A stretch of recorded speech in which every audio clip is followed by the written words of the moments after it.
The moment Adriana Varelli heard her husband call her a lifeless decoration at his own gala, something ancient and furious stirred beneath her perfect mask. For 3 years, she'd been the silent wife, the porcelain doll in designer gowns who smiled on command. But Dominic Rinaldi had forgotten one crucial detail: dolls don't have pasts. And the woman he married used to own the night. By morning, the entire underworld would know the truth. The mafia boss's obedient wife was dead. In her place stood Nix, the ghost racer who'd never lost a race or forgiven a slight. If you're ready to see how far a caged predator will go when she finally breaks free, stay with me until the end. And don't forget to hit that like button and drop a comment with your city. I want to see how far this story travels. The Castellano Grand Ballroom dripped with old money and fresh blood. Crystal chandeliers worth more than most people's homes cast fractured light across marble floors, illuminating a carefully curated collection of monsters in $1,000 suits. They called it a charity gala. Everyone knew it was a power summit, the 5 families gathering under one roof to measure their influence, negotiate territories, and remind each other why peace was more profitable than war. Adriana Varelli Rinaldi stood exactly where she was supposed to stand. 3 steps behind her husband, silent as a shadow, visible enough to be admired but never heard. Her champagne-colored Valentino gown cost $40,000. She'd never chosen it. The diamond choker at her throat, a wedding gift from Dominic, sat heavy as a collar. She'd never asked for it. Even her hairstyle, swept into an elegant chignon that exposed the graceful line of her neck, had been selected by Dominic's stylist that morning. She was a work of art, a museum piece, something beautiful to be displayed and never touched. "Your wife is exquisite, Dominic."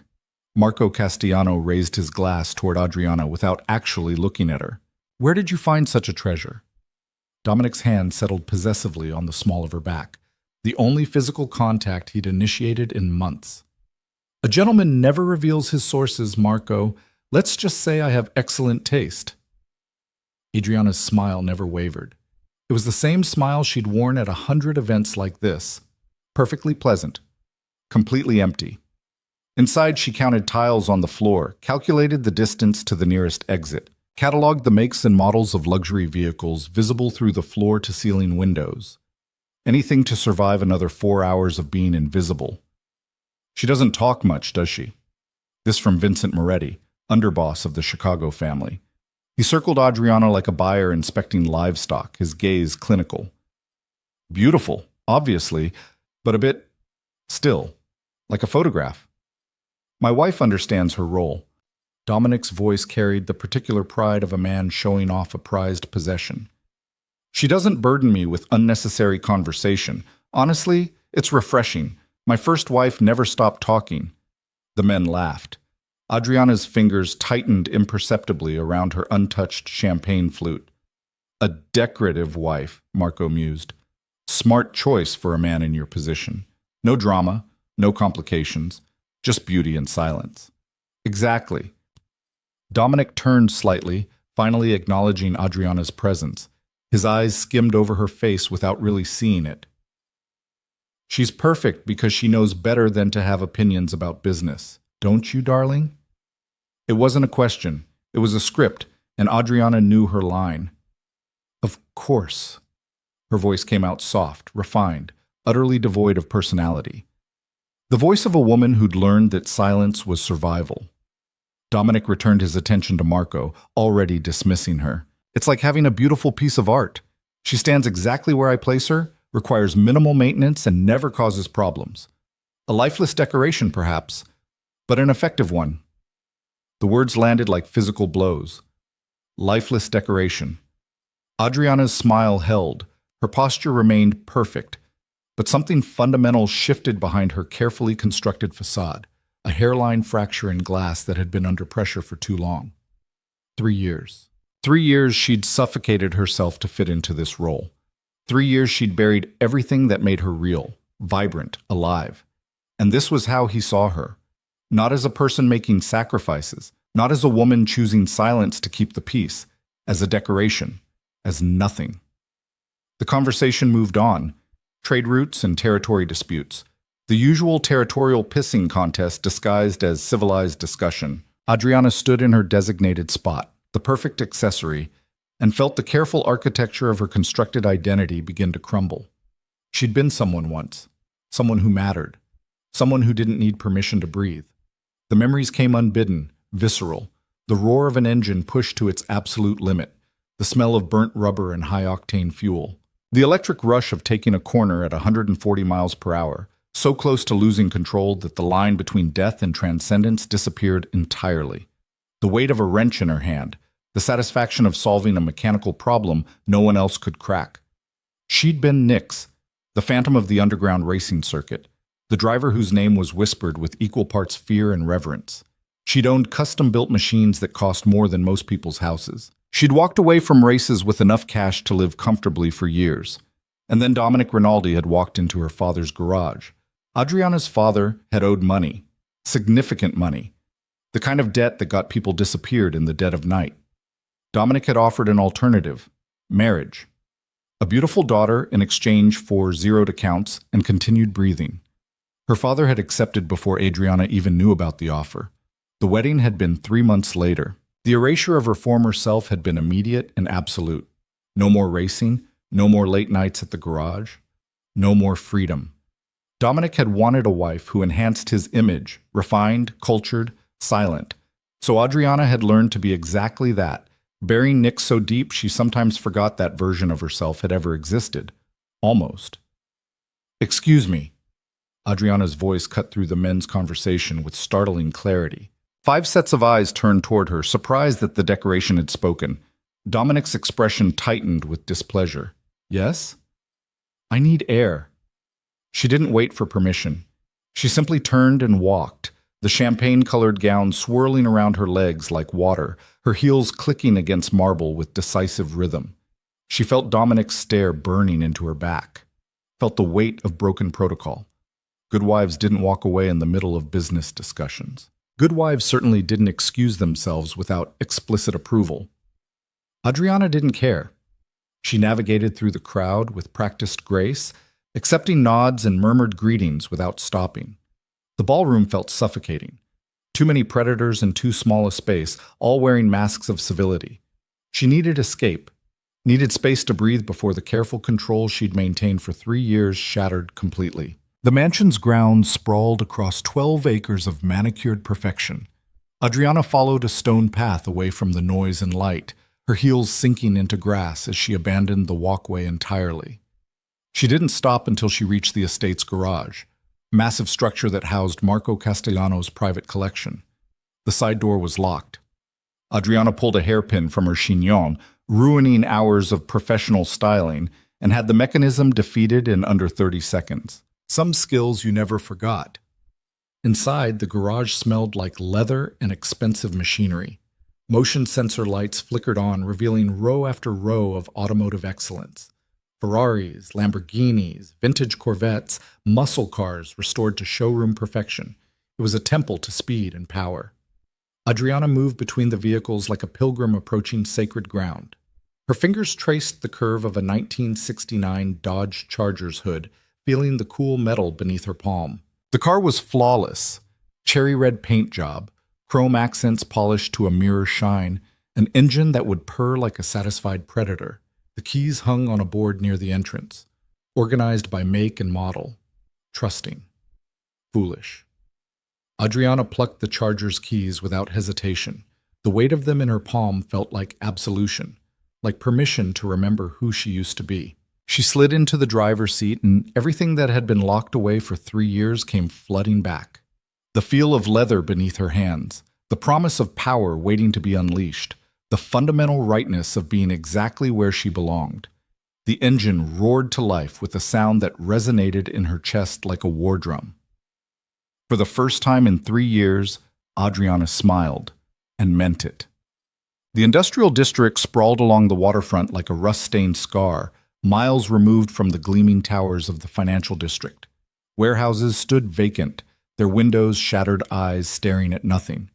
The docks that had once bustled with legitimate trade now hosted a different kind of commerce entirely.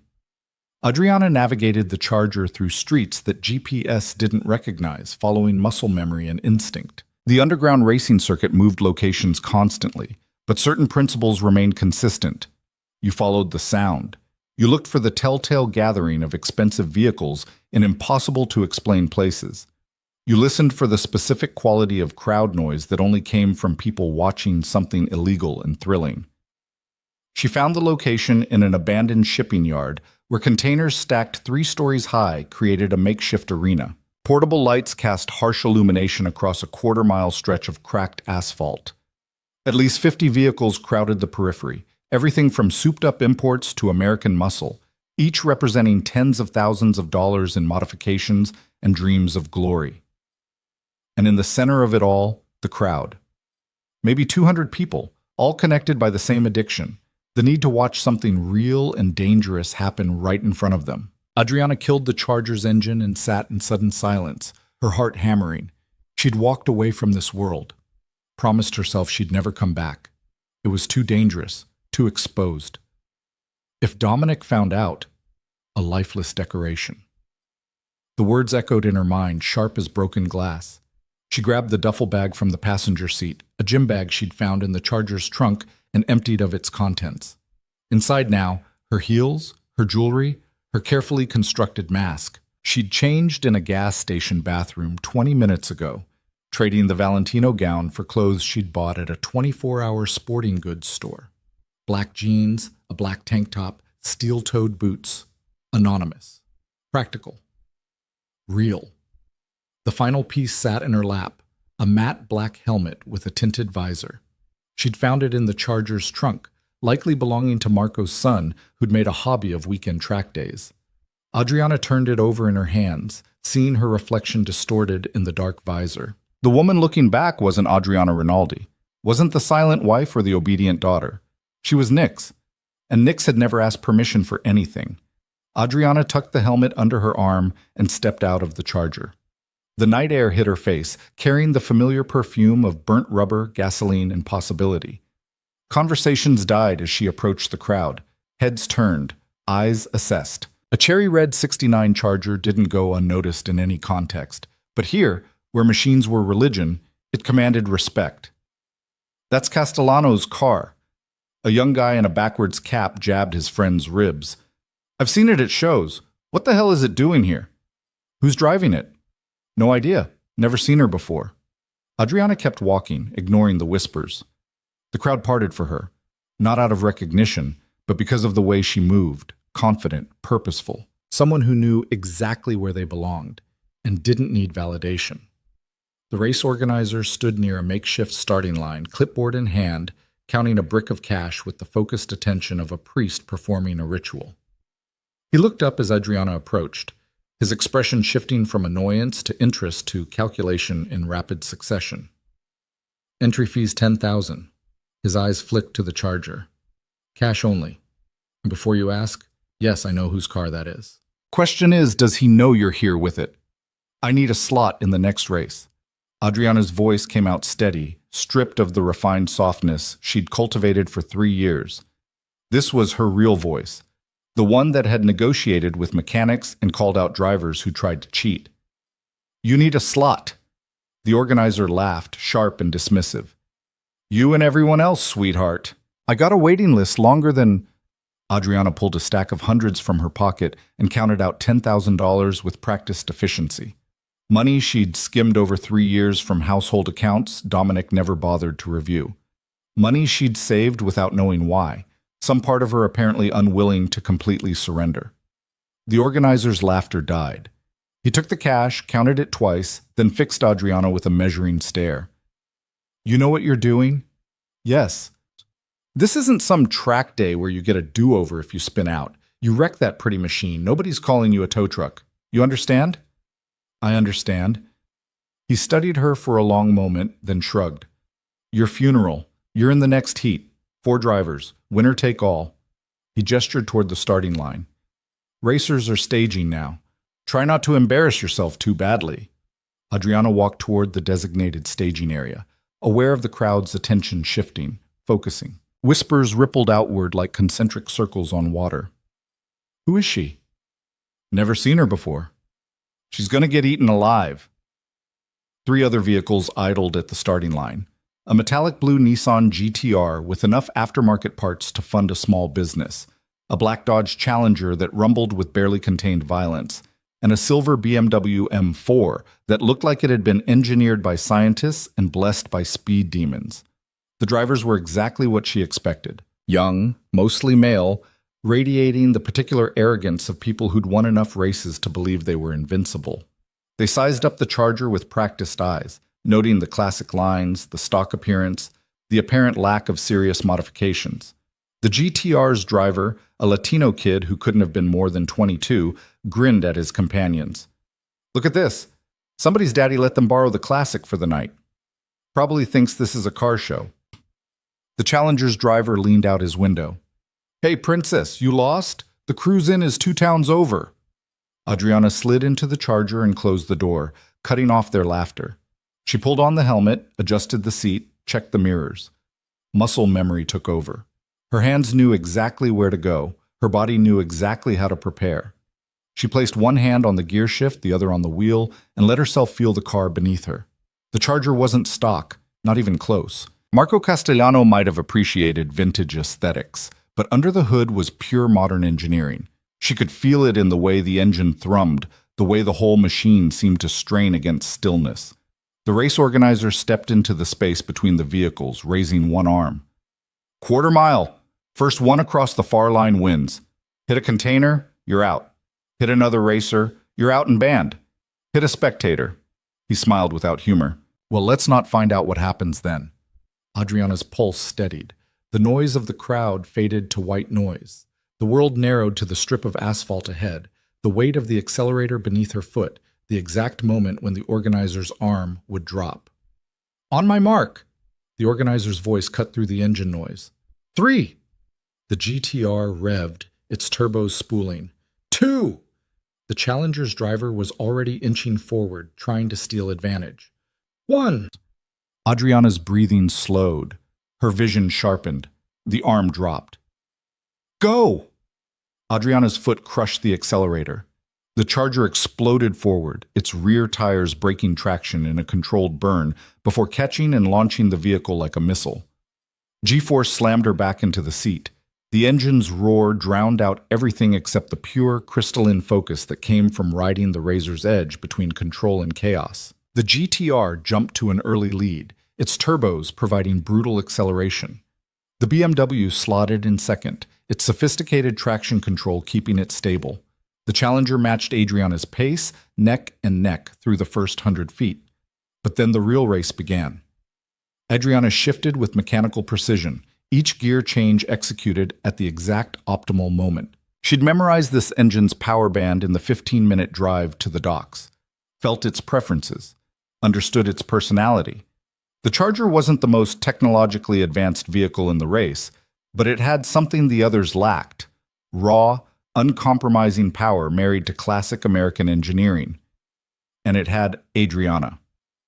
The GTR's driver made his first mistake at the 100-yard mark, shifting too early and losing momentum. The BMW capitalized immediately, cutting inside and claiming the lead. The Challenger stayed aggressive, pushing Adriana toward the container stacks on the right side of the course.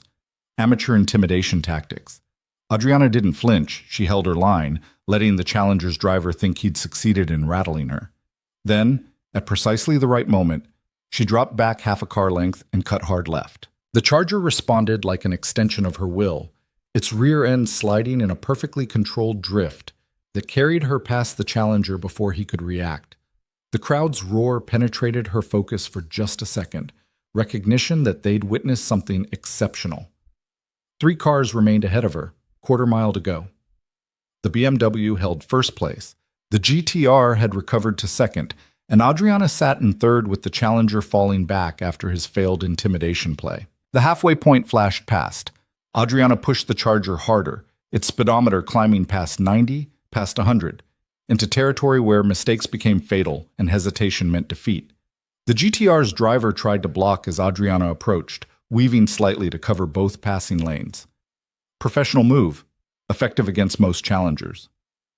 Adriana wasn't most challengers. She waited for the GTR to commit to a defensive line, then threaded the needle, a gap barely wider than her vehicle, requiring absolute confidence in her spatial awareness. The Charger's passenger side missed the GTR's bumper by inches.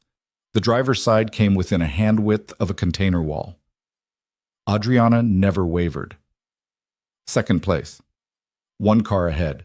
200 yards remaining. The BMW's driver was good. She could see it in the way he took the racing line, maximizing every inch of available space. He knew she was coming, kept checking his mirrors, preparing his defense. But he'd made the fundamental mistake of believing this was about the cars. It wasn't.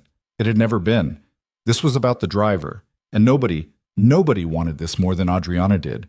She'd spent 3 years in a cage, 3 years being invisible, 3 years being dismissed as decoration. Every ounce of suppressed rage, every moment of swallowed dignity, every time she'd smiled when she wanted to scream, it all poured into this moment. The BMW driver moved to block. Adriana was already where he didn't expect, coming up on his blind side with timing that bordered on precognition. She'd read his body language through his window, seeing the subtle tension that preceded his defensive move, adjusted before he'd even begun. Nix had always been about reading the race 3 moves ahead. They entered the final straight side by side, inches apart, traveling at speeds that would turn any mistake into tragedy. The finish line waited 100 yards ahead. 50. 25. Adriana shifted one final time, extracting every atom of performance from the Charger's engine. The BMW matched her, the 2 cars perfectly aligned. 10 yards.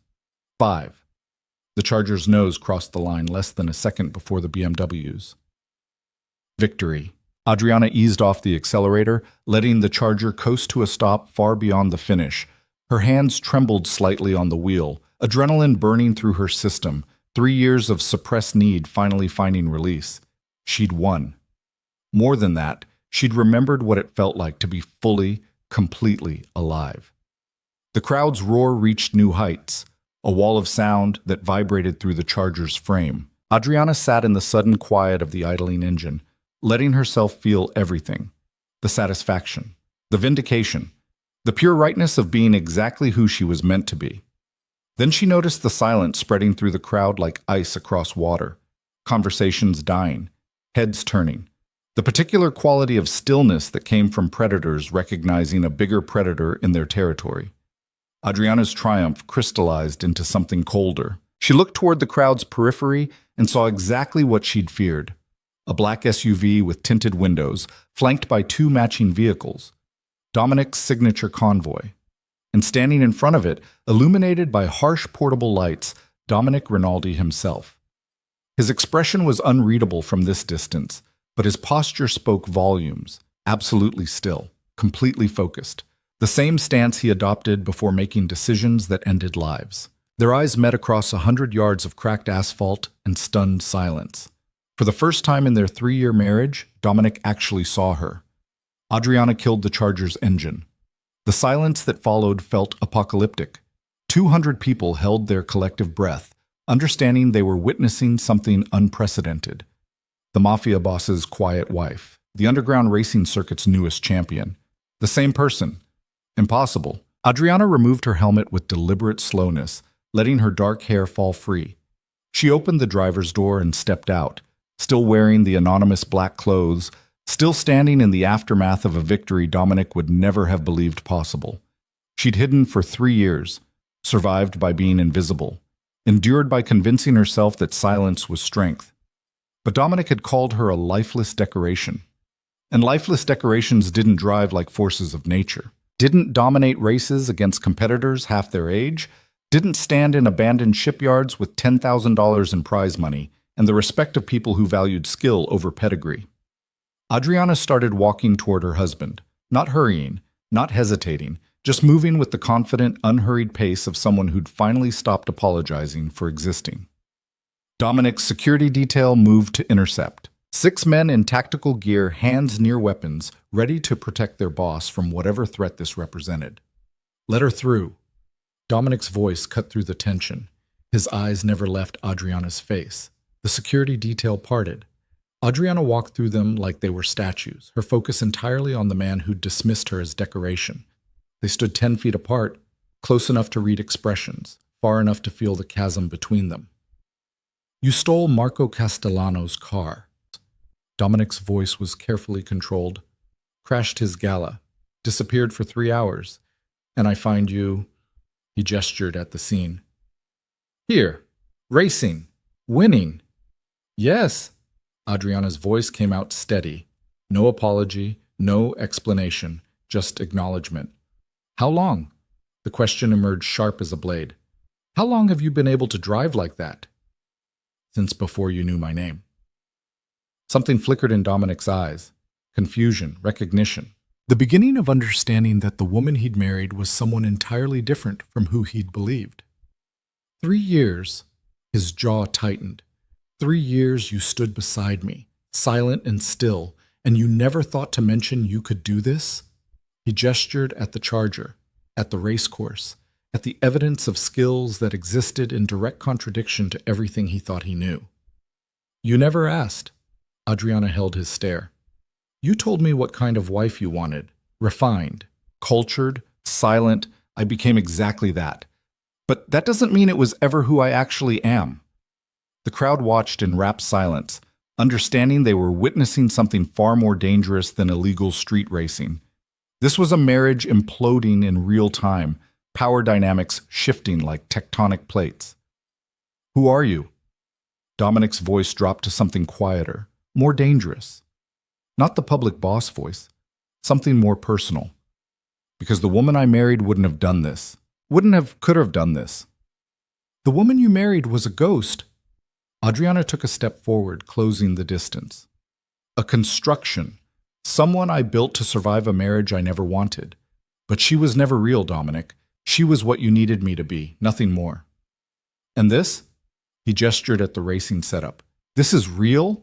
This is Nick's. The name emerged naturally, without hesitation. Underground racing champion, 3 years retired, undefeated record. The woman your wife used to be before you erased her. Dominic stared at her like she'd grown additional heads. Nick's. He said the name slowly, testing it. Then something clicked. Nick's. The ghost racer. The phantom driver everyone talked about 5 years ago. The one who disappeared without explanation. His eyes widened fractionally. That was you? That was me. Why didn't you... He stopped, recalibrating. Why hide it? You wanted a decorative wife. Would you have married a woman known for dominating illegal racing circuits? Would that have enhanced your image at charity galas? Dominic had no answer. They both knew the truth. The woman he'd wanted, the quiet, refined, utterly presentable wife, was incompatible with the woman who'd just destroyed 3 opponents without breaking a sweat. I listened to you tonight. Adriana's voice remained steady, but something sharp entered it. At the gala, you and your colleagues discussing me like I wasn't standing 3 feet away. You called me a lifeless decoration, perfect because I don't have opinions, beautiful and empty.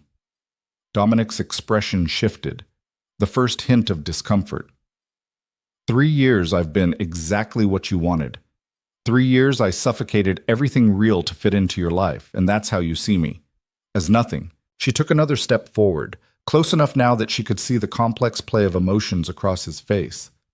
So I stopped pretending, because I'd rather be dangerous and real than perfect and invisible.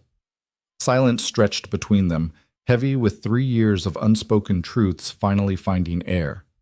Dominic's phone buzzed. He ignored it, buzzed again. He pulled it out with visible irritation, glanced at the screen, and his entire demeanor changed. The personal conflict vanished, replaced by the cold calculation of a man receiving information that changed equations. We need to leave. His voice shifted to command mode. Now. I'm not finished. Someone planted a bomb in my vehicle. Dominic's eyes locked on hers, completely serious. Security just found it. 2 pounds of C4 wired to the ignition. If I'd driven myself tonight instead of taking the armored convoy, I'd be scattered across 5 city blocks. The words landed like physical impact. Adriana's mind immediately started calculating implications. An inside job. Had to be. Dominic's vehicles were kept in a secured garage with camera coverage and armed guards, someone with access, someone trusted. Your security chief.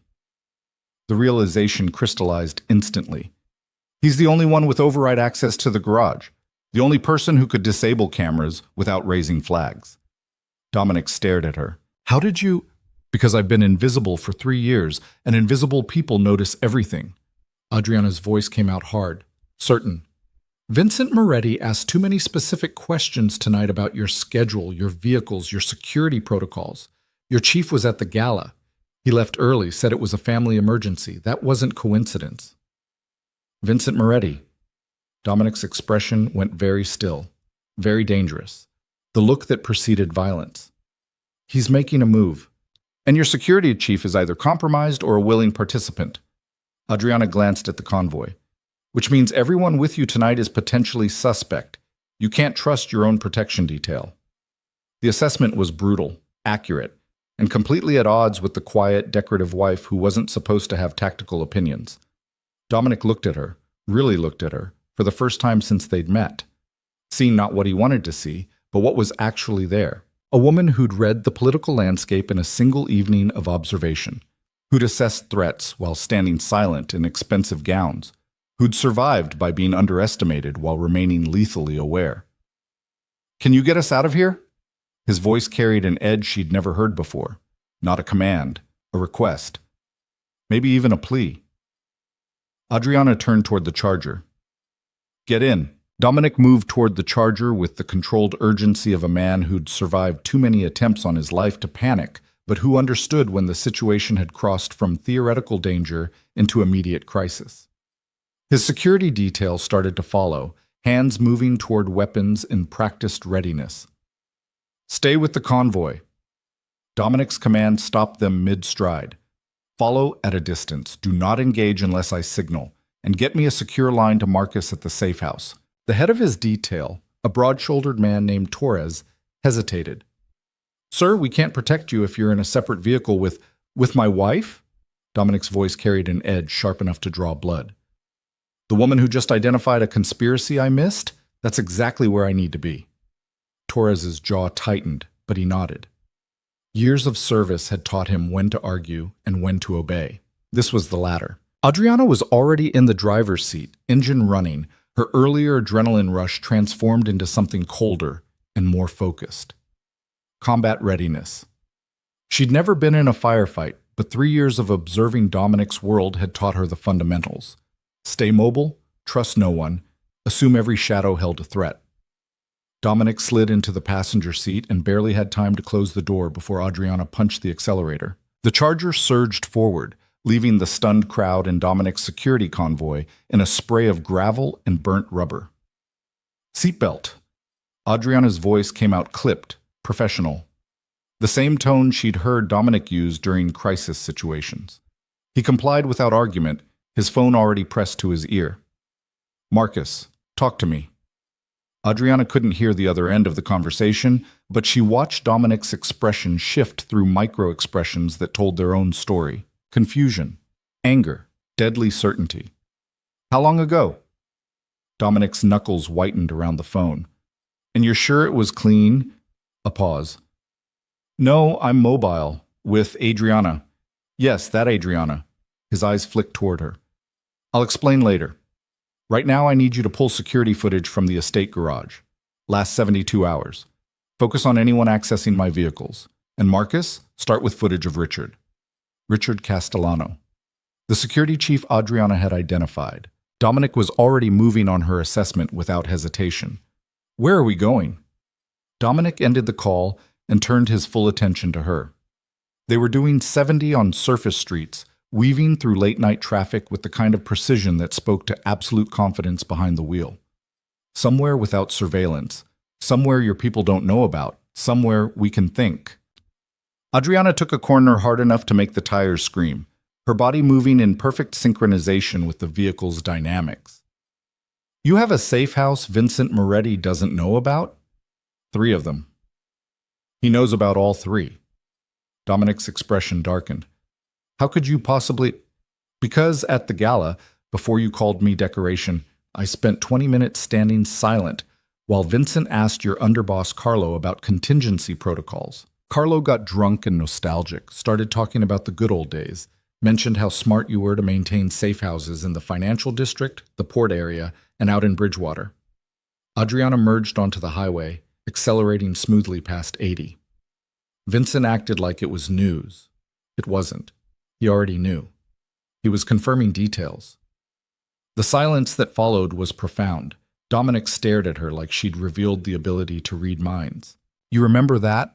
A conversation you weren't even part of? From hours ago? I remember everything.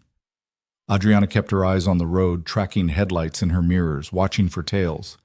When you're invisible, listening is all you can do, so you get good at it. Dominic's phone buzzed. He glanced at the screen, and his entire body went rigid. Marcus found something. Let me guess. Richard accessed your vehicle bay 3 times in the last 48 hours. Each time for exactly 7 minutes, long enough to plant a device and wire it properly. How did you... Dominic stopped himself. Of course you know timing protocols. You've been watching us for 3 years. Learning, Adriana corrected. There's a difference. Watching is passive. Learning means understanding the patterns well enough to predict them. She changed lanes, cutting off a sedan whose driver honked in impotent rage. Richard's been with you for what, 8 years? 9. Family? Sister in Chicago. Nephew with medical issues, expensive medical issues. There's your pressure point. Adriana took the next exit, leaving the highway for a maze of industrial streets that hadn't seen legitimate business in a decade. Vincent finds someone with leverage, applies pressure, and suddenly your most trusted security chief becomes a liability. Classic infiltration. They drove in silence for several minutes, the city falling away behind them, replaced by warehouses and abandoned factories. Adriana navigated without GPS, relying on memory and instinct.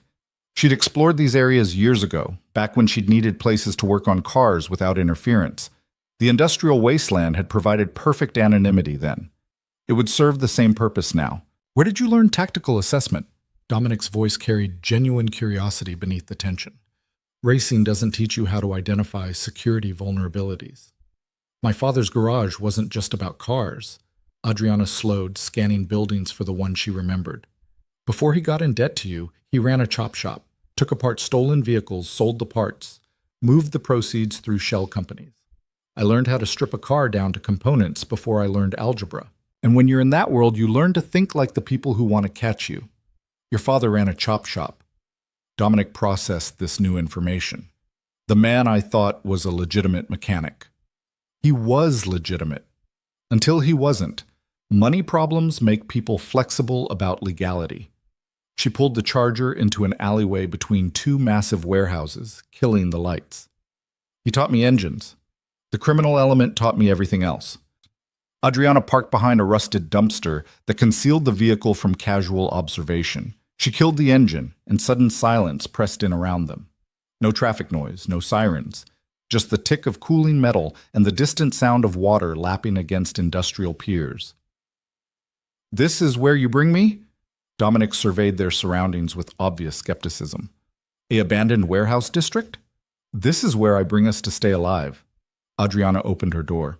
Your safe houses have security systems. Security systems have access logs. Access logs can be monitored by people you trust who shouldn't be trusted. Here? She gestured at the urban decay surrounding them. No systems, no logs, no way for anyone to track us unless they physically follow, and I've been checking mirrors for the last 30 minutes. We're clear. She led him to a service entrance she'd used years ago. The padlock was rusted, but the mechanism still worked. Inside, the warehouse smelled like abandonment and old concrete. Adriana pulled a small flashlight from the Charger's glove compartment.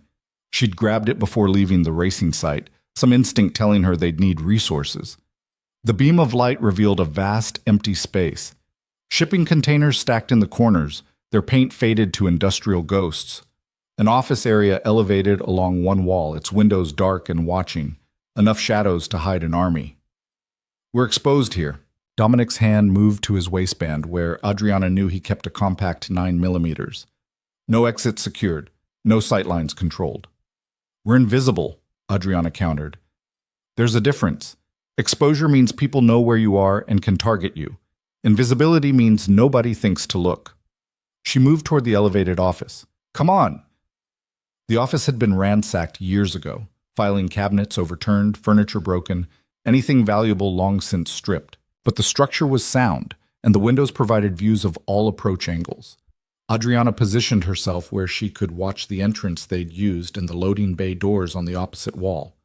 Dominic joined her, his phone casting pale light across his features. Marcus confirmed the explosives, military-grade C4, remote detonator, backup timer, sophisticated setup. Whoever planted it knew exactly what they were doing. Richard has military background? Marines, explosives, ordnance, disposal. Dominic's voice carried bitter recognition. He'd know how to build a bomb that wouldn't fail. But he did fail. Adriana turned from the window. He failed because you didn't drive yourself tonight. Why the convoy? You usually drive yourself to events. Dominic's expression shifted, the look of a man recognizing how close he'd come to death. Last-minute decision. Torres insisted, said there'd been chatter about increased security risks. I thought he was being paranoid. Torres saved your life. Or Torres is part of the conspiracy and the plan changed. Dominic's paranoia wasn't unfounded. When bombs started appearing in your vehicles, trust became a luxury you couldn't afford. No, Adriana shook her head. If Torres wanted you dead, he had a dozen easier opportunities tonight. Private moments. Moments when your guard was down. Bombs are distance weapons. You use them when you can't get close or when you want to send a message. What message does a car bomb send? That you're vulnerable. That your security isn't absolute. That the Empire has cracks. Adriana moved closer, her voice dropping. Vincent isn't just trying to kill you. He's trying to destabilize your entire organization. Make your people question whether you can protect them. Make your allies wonder if backing you is worth the risk. Dominic studied her in the darkness, the glow from his phone highlighting the sharp lines of her face. You've thought about this before, about how someone would take down my organization. I've thought about a lot of things while standing silent at galas.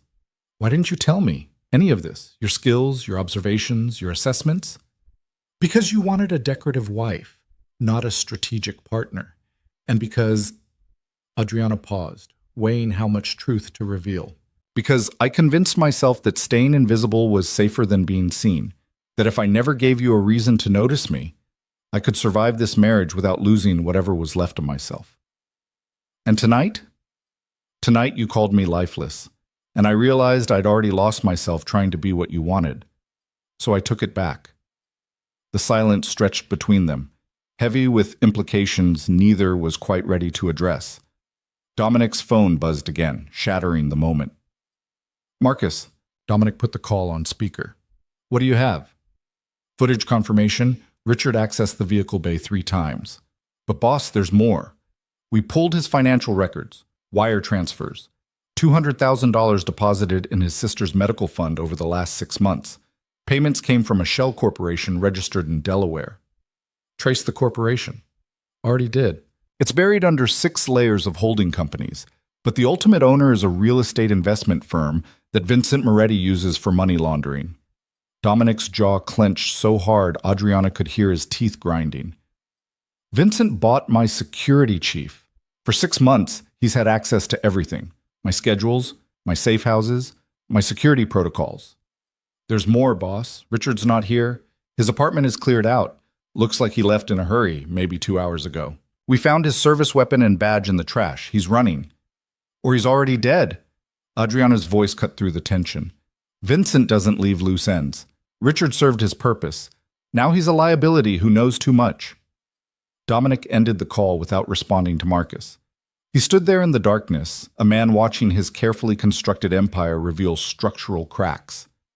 How many others? His voice came out rough. If Vincent compromised Richard, who else has he bought? How deep does this go? Deep enough that he felt confident planning a bomb in your personal vehicle. Deep enough that he knew your schedule well enough to know when you'd be using it. Deep enough that he's probably planned for this conversation happening right now. Dominic turned to face her fully. What would you do? If you were running this operation? If you were Vincent trying to take down my organization? Adriana considered the question seriously. It wasn't rhetorical.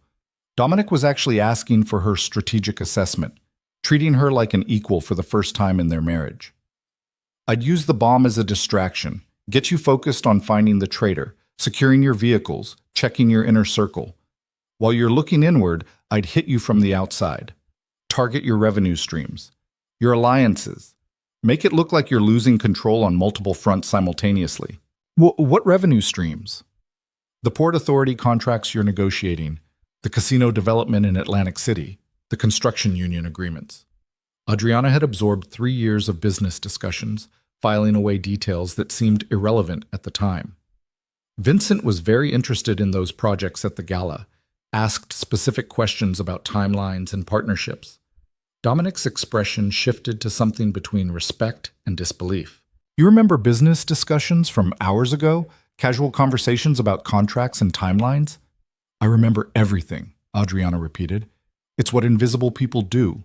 We listen, we remember, we understand. Because information is the only power we have. Dominic's phone rang again. This time he didn't put it on speaker. He listened for 30 seconds, his expression darkening with each passing moment. Understood. Lock it down. Nobody in or out without my personal authorization. He ended the call and met Adriana's eyes. The Port Authority just got an anonymous tip about my organization's involvement in smuggling operations.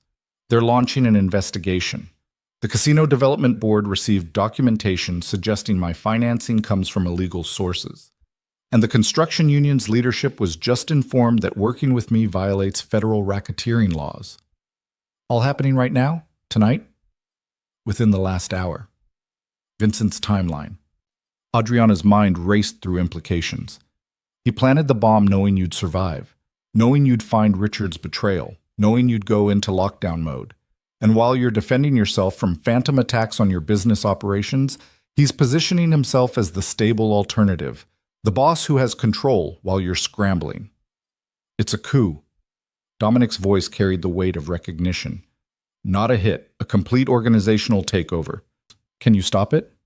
Not from here. Not without access to my people, my resources, my network. He looked at her. I need to get back. Need to shore up defenses, manage the crises, prove to everyone that I'm still in control. That's exactly what Vincent wants you to do. He wants you visible, predictable, moving according to patterns he's already planned for. The moment you surface, you're vulnerable. So what's the alternative?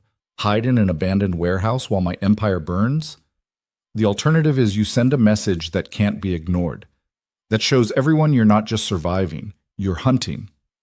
Adriana moved to the window, looking out at the industrial wasteland. Vincent thinks he knows you, thinks he's predicted your response.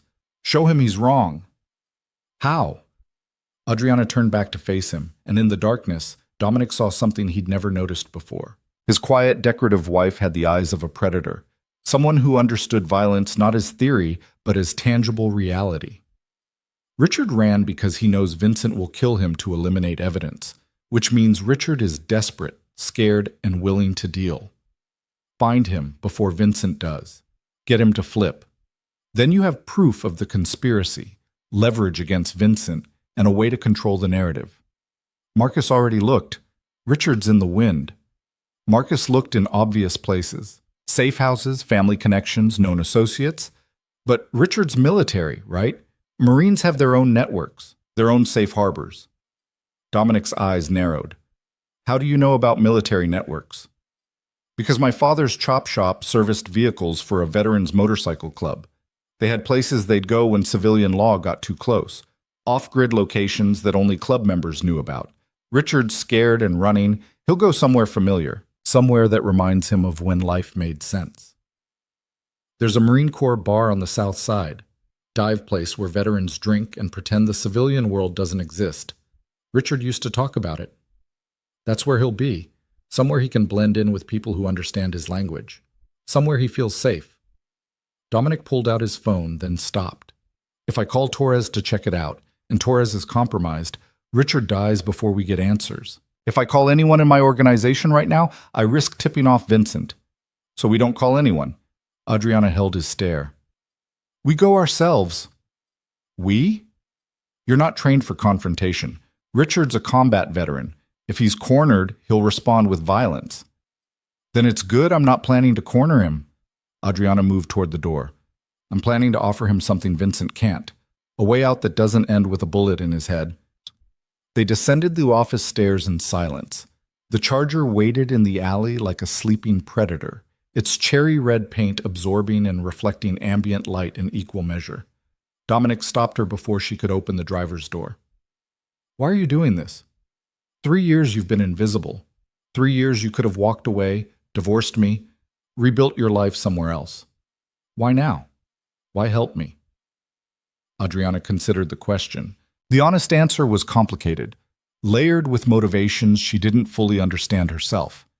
Anger at being dismissed, satisfaction at finally being seen, the strange intimacy of shared danger, and something deeper, more primal. The recognition that for the first time in 3 years she wasn't being asked to be less than she was. She was being asked to be exactly as capable as she'd always been. Because you called me lifeless, she said finally, and I wanted to show you exactly how alive I actually am. The rest? She opened the car door. We'll figure out as we go. The Marine Corps bar occupied the ground floor of a building that had been condemned twice and refused to die. No sign outside, just a red door and a small window that leaked golden light and the sound of voices who'd seen too much and couldn't forget. Adriana parked the Charger 3 blocks away, positioning for quick escape. They approached on foot, Dominic's hand resting casually on his concealed weapon, Adriana moving with the same confidence she'd shown on the race course. Let me talk to him first. Adriana's voice was quiet. You walk in there and he'll panic, think it's a hit. But me? I'm just the boss's quiet wife, non-threatening, forgettable. Except you're not. Dominic's voice carried something that might have been admiration. Forgettable, I mean. Richard doesn't know that yet. They entered the bar through the red door, and conversation stuttered like an engine missing spark. A dozen faces turned toward them, weathered men nursing drinks and memories, reading the newcomers with the automatic threat assessment of people who'd survived combat. Richard Castellano sat in the back corner, his back to the wall, a half-empty bottle of whiskey on the table in front of him. His eyes tracked Adriana and Dominic with the hollow awareness of a man who'd been expecting this moment. Adriana moved first, walking directly to his table with her hands visible and her posture open. Non-aggressive, just a woman approaching a man for conversation. You're waiting for Vincent to send someone. Her voice carried clearly in the sudden quiet. Someone to make sure you can't testify. Can't expose the conspiracy. Can't trade information for protection. Richard's hand disappeared beneath the table, reaching for a weapon. You're here to do it yourself. Dominic's way of sending a message. If I wanted you dead, you'd be dead. Dominic's voice cut through the tension. He'd positioned himself near the entrance, controlling the exit, his weapon still holstered. I'm here to offer you something Vincent won't. A choice. Choice? Richard laughed bitterly. There's no choice. I'm dead the moment I leave this building. Vincent, you doesn't matter. I'm a loose end. Your leverage. Adriana sat down across from Richard without asking permission. You're proof of Vincent's conspiracy, testimony that can bring down his entire operation. And you're alive right now because I convinced Dominic that you're worth more talking than silent. Richard's eyes flicked between them, calculating odds. Why would Dominic let me live? I planted a bomb in his car. I betrayed 9 years of service. I deserve execution. You deserve a lot of things. Dominic moved closer, his presence filling the space. But what I need right now is information. Names, accounts, communication records. Everything Vincent told you. Everything you did for him. Complete cooperation in exchange for your sister keeping her medical funding and you keeping your life. My sister's money came from Vincent. And it'll keep coming. From me. Double what Vincent paid. But only if you give me everything. Richard stared at Dominic, searching for the trap. You'd pay for my sister's medical care after I tried to kill you? He'd do it because you're not the villain here. Adriana's voice softened slightly. Vincent is. He found your pressure point and exploited it. Made you choose between betraying your boss and watching your nephew die. That's not evil. That's desperation. And desperate men can be reasoned with. The truth of it settled over Richard like a weight. His hand emerged from beneath the table, empty. His shoulders sagged with the exhaustion of carrying impossible choices. Vincent has 5 other people in Dominic's organization. I don't know all the names, but I know there's someone in the accounting department, someone in operations, someone close to the underboss Carlo. Richard's voice came out hollow. He's been building this for 2 years, planting people, creating dependencies, waiting for the right moment to execute. The bomb was the trigger. Dominic's voice was cold. Proof that I'm vulnerable. Signal for everyone to make their moves. He wanted you scared, wanted you making mistakes. The business investigations, the federal attention, it's all coordinated. Vincent has people in the Port Authority, the casino board, even the FBI field office. He's been building a case against you while simultaneously positioning himself as the legitimate alternative. Adriana and Dominic exchanged glances. The conspiracy was deeper and more sophisticated than either had imagined. Give me names, Dominic commanded. Everyone Vincent compromised. Every piece of the operation you know about. Richard talked for 20 minutes. Names, dates, account numbers, meeting locations. He laid out Vincent's entire conspiracy with the mechanical precision of a man who'd memorized details as insurance. By the time he finished, Dominic had enough information to dismantle Vincent's operation and expose the rot that had spread through his organization. There's one more thing. Richard's voice dropped to barely audible. Vincent's planning something for tomorrow night. The big summit meeting at the Regency Hotel, all 5 families gathering to discuss the territory agreements. He's going to make his move there. Public accusation. Documentation of your alleged crimes. A vote of no confidence that strips your position and transfers power to him. A public coup at a family summit. Dominic's expression was stone. He's not just taking my territory, he's taking my seat at the table. He's been planning it for months, has votes lined up, has evidence fabricated.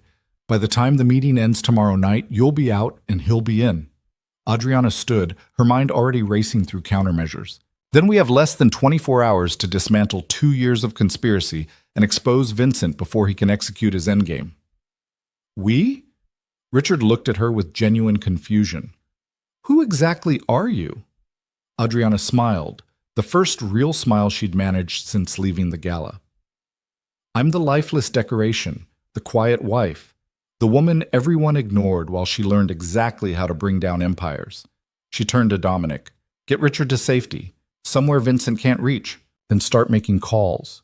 We have work to do. The safe house Dominic chose for Richard wasn't one of the 3 Vincent knew about. It was a 4th location, an apartment above a Portuguese bakery in a neighborhood where nobody asked questions and everyone minded their own business. Marcus met them there at 3 in the morning, his expression carefully neutral when he saw Adriana still at Dominic's side, still wearing the black racing clothes, still moving with the decisive confidence of someone who'd stopped pretending to be harmless. Boss. Marcus handed Dominic a secure phone and a manila envelope thick with documents. Everything Richard gave us checks out. The accounting department mole is Sandra Reeves. Operations is compromised by Vincent's nephew, Tommy Moretti. And the person close to Carlo? He paused, visibly uncomfortable. It's Carlo's driver, guy named Jimmy Pescatore. He's been feeding Vincent information for 18 months. Dominic's jaw tightened. Carlo was his underboss, his second in command, the man he trusted with operational authority. Having Carlo's driver compromised meant Vincent had access to nearly everything. How deep does Jimmy's access go? Adriana asked the question before Dominic could. She'd positioned herself near the window, watching the street below with the same vigilance she'd shown at the warehouse. Marcus turned to her and for the first time really looked at her. Not as the boss's wife, as someone who'd earned the right to ask tactical questions. Deep enough? Jimmy drives Carlo everywhere, hears every phone call, knows every meeting location. If Carlo discussed it in his car, Vincent knows about it. Which means Vincent knows about the emergency response protocols. Adriana's mind raced through implications. He knows how Dominic's organization reacts to crises, knows the fallback positions, the communication hierarchies, the decision-making patterns. He's been studying us. Dominic's voice carried cold fury.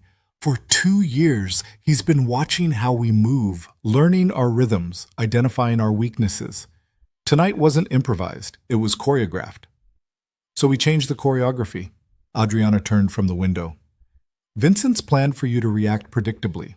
Shore up defenses, call emergency meetings, go into protection mode. Don't give him what he expects. What do you suggest? Attack, not defensively, not reactively, aggressively. She moved to the table where Marcus had spread documents, financial records, communication logs, surveillance photos. Vincent's built his conspiracy on the assumption that you won't see it coming until it's too late. He's counting on surprise and momentum. Take both away from him. Marcus glanced at Dominic, clearly uncertain whether to take strategic direction from the boss's wife. Dominic nodded slightly, granting permission. How do we take away his momentum? Marcus asked. The summit's tomorrow night. That's his endgame. His moment to present fabricated evidence and force a vote. Even if we expose his moles, he'll just accelerate the timeline. Then we don't wait for the summit. Adriana's fingers traced connections between documents, linking names and transactions with the pattern recognition she'd honed through years of invisible observation. We expose him before he can make his move. Publicly. Undeniably. In a way that destroys his credibility before he can destroy yours. How? Dominic leaned forward, his full attention on her now. Not humoring her. Actually listening. Richard gave us account numbers, wire transfers, communication records. That's evidence of conspiracy, but it's technical, boring, the kind of thing that gets buried in legal proceedings while Vincent controls the narrative. Adriana pulled out her phone, the same phone she'd used to navigate to the racing circuit, now serving a different purpose. We need something visceral, something the other families can't ignore or dismiss. She pulled up a news article from 6 months ago. Local businessman found dead in his car. Apparent suicide. Case closed. Thomas Rivera. Adriana showed them the article. He owned a construction company that was bidding against Vincent for the union contracts. Died 3 days after submitting his final proposal. Ruled a suicide, but the timing was suspicious enough that people whispered. I remember. Dominic's voice was quiet. Vincent got the contracts, consolidated his construction empire. I thought it was fortunate timing. It was murder. Adriana pulled up another article. And he's not the only one. 4 other competitors have died or disappeared in the last 2 years. All of them obstacles to Vincent's expansion. All of them ruled accidents or suicides or simply unsolved. Marcus stared at the phone screen. You think Vincent had them killed? I think Vincent's been eliminating competition while building his conspiracy against Dominic. 2 parallel operations, one focused on infiltration, one focused on consolidation. And I think if we dig into these deaths, we'll find connections that prove he's not just a conspirator. He's a serial killer hiding behind legitimate business. That's a serious accusation, Dominic's voice carried warning. Accusing another family boss of murder without absolute proof is grounds for retaliation. If you're wrong, I'm not wrong. Adriana met his eyes. I've spent 3 years watching these people, listening to conversations, reading body language. Vincent Moretti is ambitious, ruthless, and patient. He doesn't just want your territory. He wants to be untouchable. And the best way to be untouchable is to eliminate anyone who might challenge you before they become a threat. The silence that followed was heavy with calculation. Dominic exchanged glances with Marcus, some wordless communication passing between them. If we investigate these deaths and find proof, Marcus said slowly, we have leverage. Real leverage. Not just evidence of conspiracy against Dominic, but evidence of unsanctioned murders. The other families won't tolerate that. It threatens everyone. Exactly. Adriana turned back to the documents. Vincent's been so focused on his long game that he's left a trail. We just need to follow it. In less than 24 hours? Marcus shook his head. Boss, even if she's right, we don't have time to conduct proper investigations. The summit's tomorrow night. We don't need proper investigations. Adriana pulled up contact information on her phone. We need one loose thread, one person who knows something and is willing to talk. The rest will unravel from there. Who? Thomas Rivera's widow, Catherine Rivera. She never believed her husband killed himself, spoke to reporters about it, hired a private investigator, made enough noise that Vincent's people had to threaten her into silence. Adriana had remembered the details from a society column she'd read months ago, some fundraiser where Catherine Rivera had appeared looking haunted. She knows something. She just needs someone powerful enough to protect her while she talks. Dominic stood, decision crystallizing. Marcus, Pull everything you can find on Catherine Rivera, where she lives, who she talks to, what her daily routine looks like. I want a complete profile in 2 hours. Boss, if we approach her and Vincent finds out, he won't find out, because we're not sending anyone from the organization. Dominic turned to Adriana. You're going to talk to her.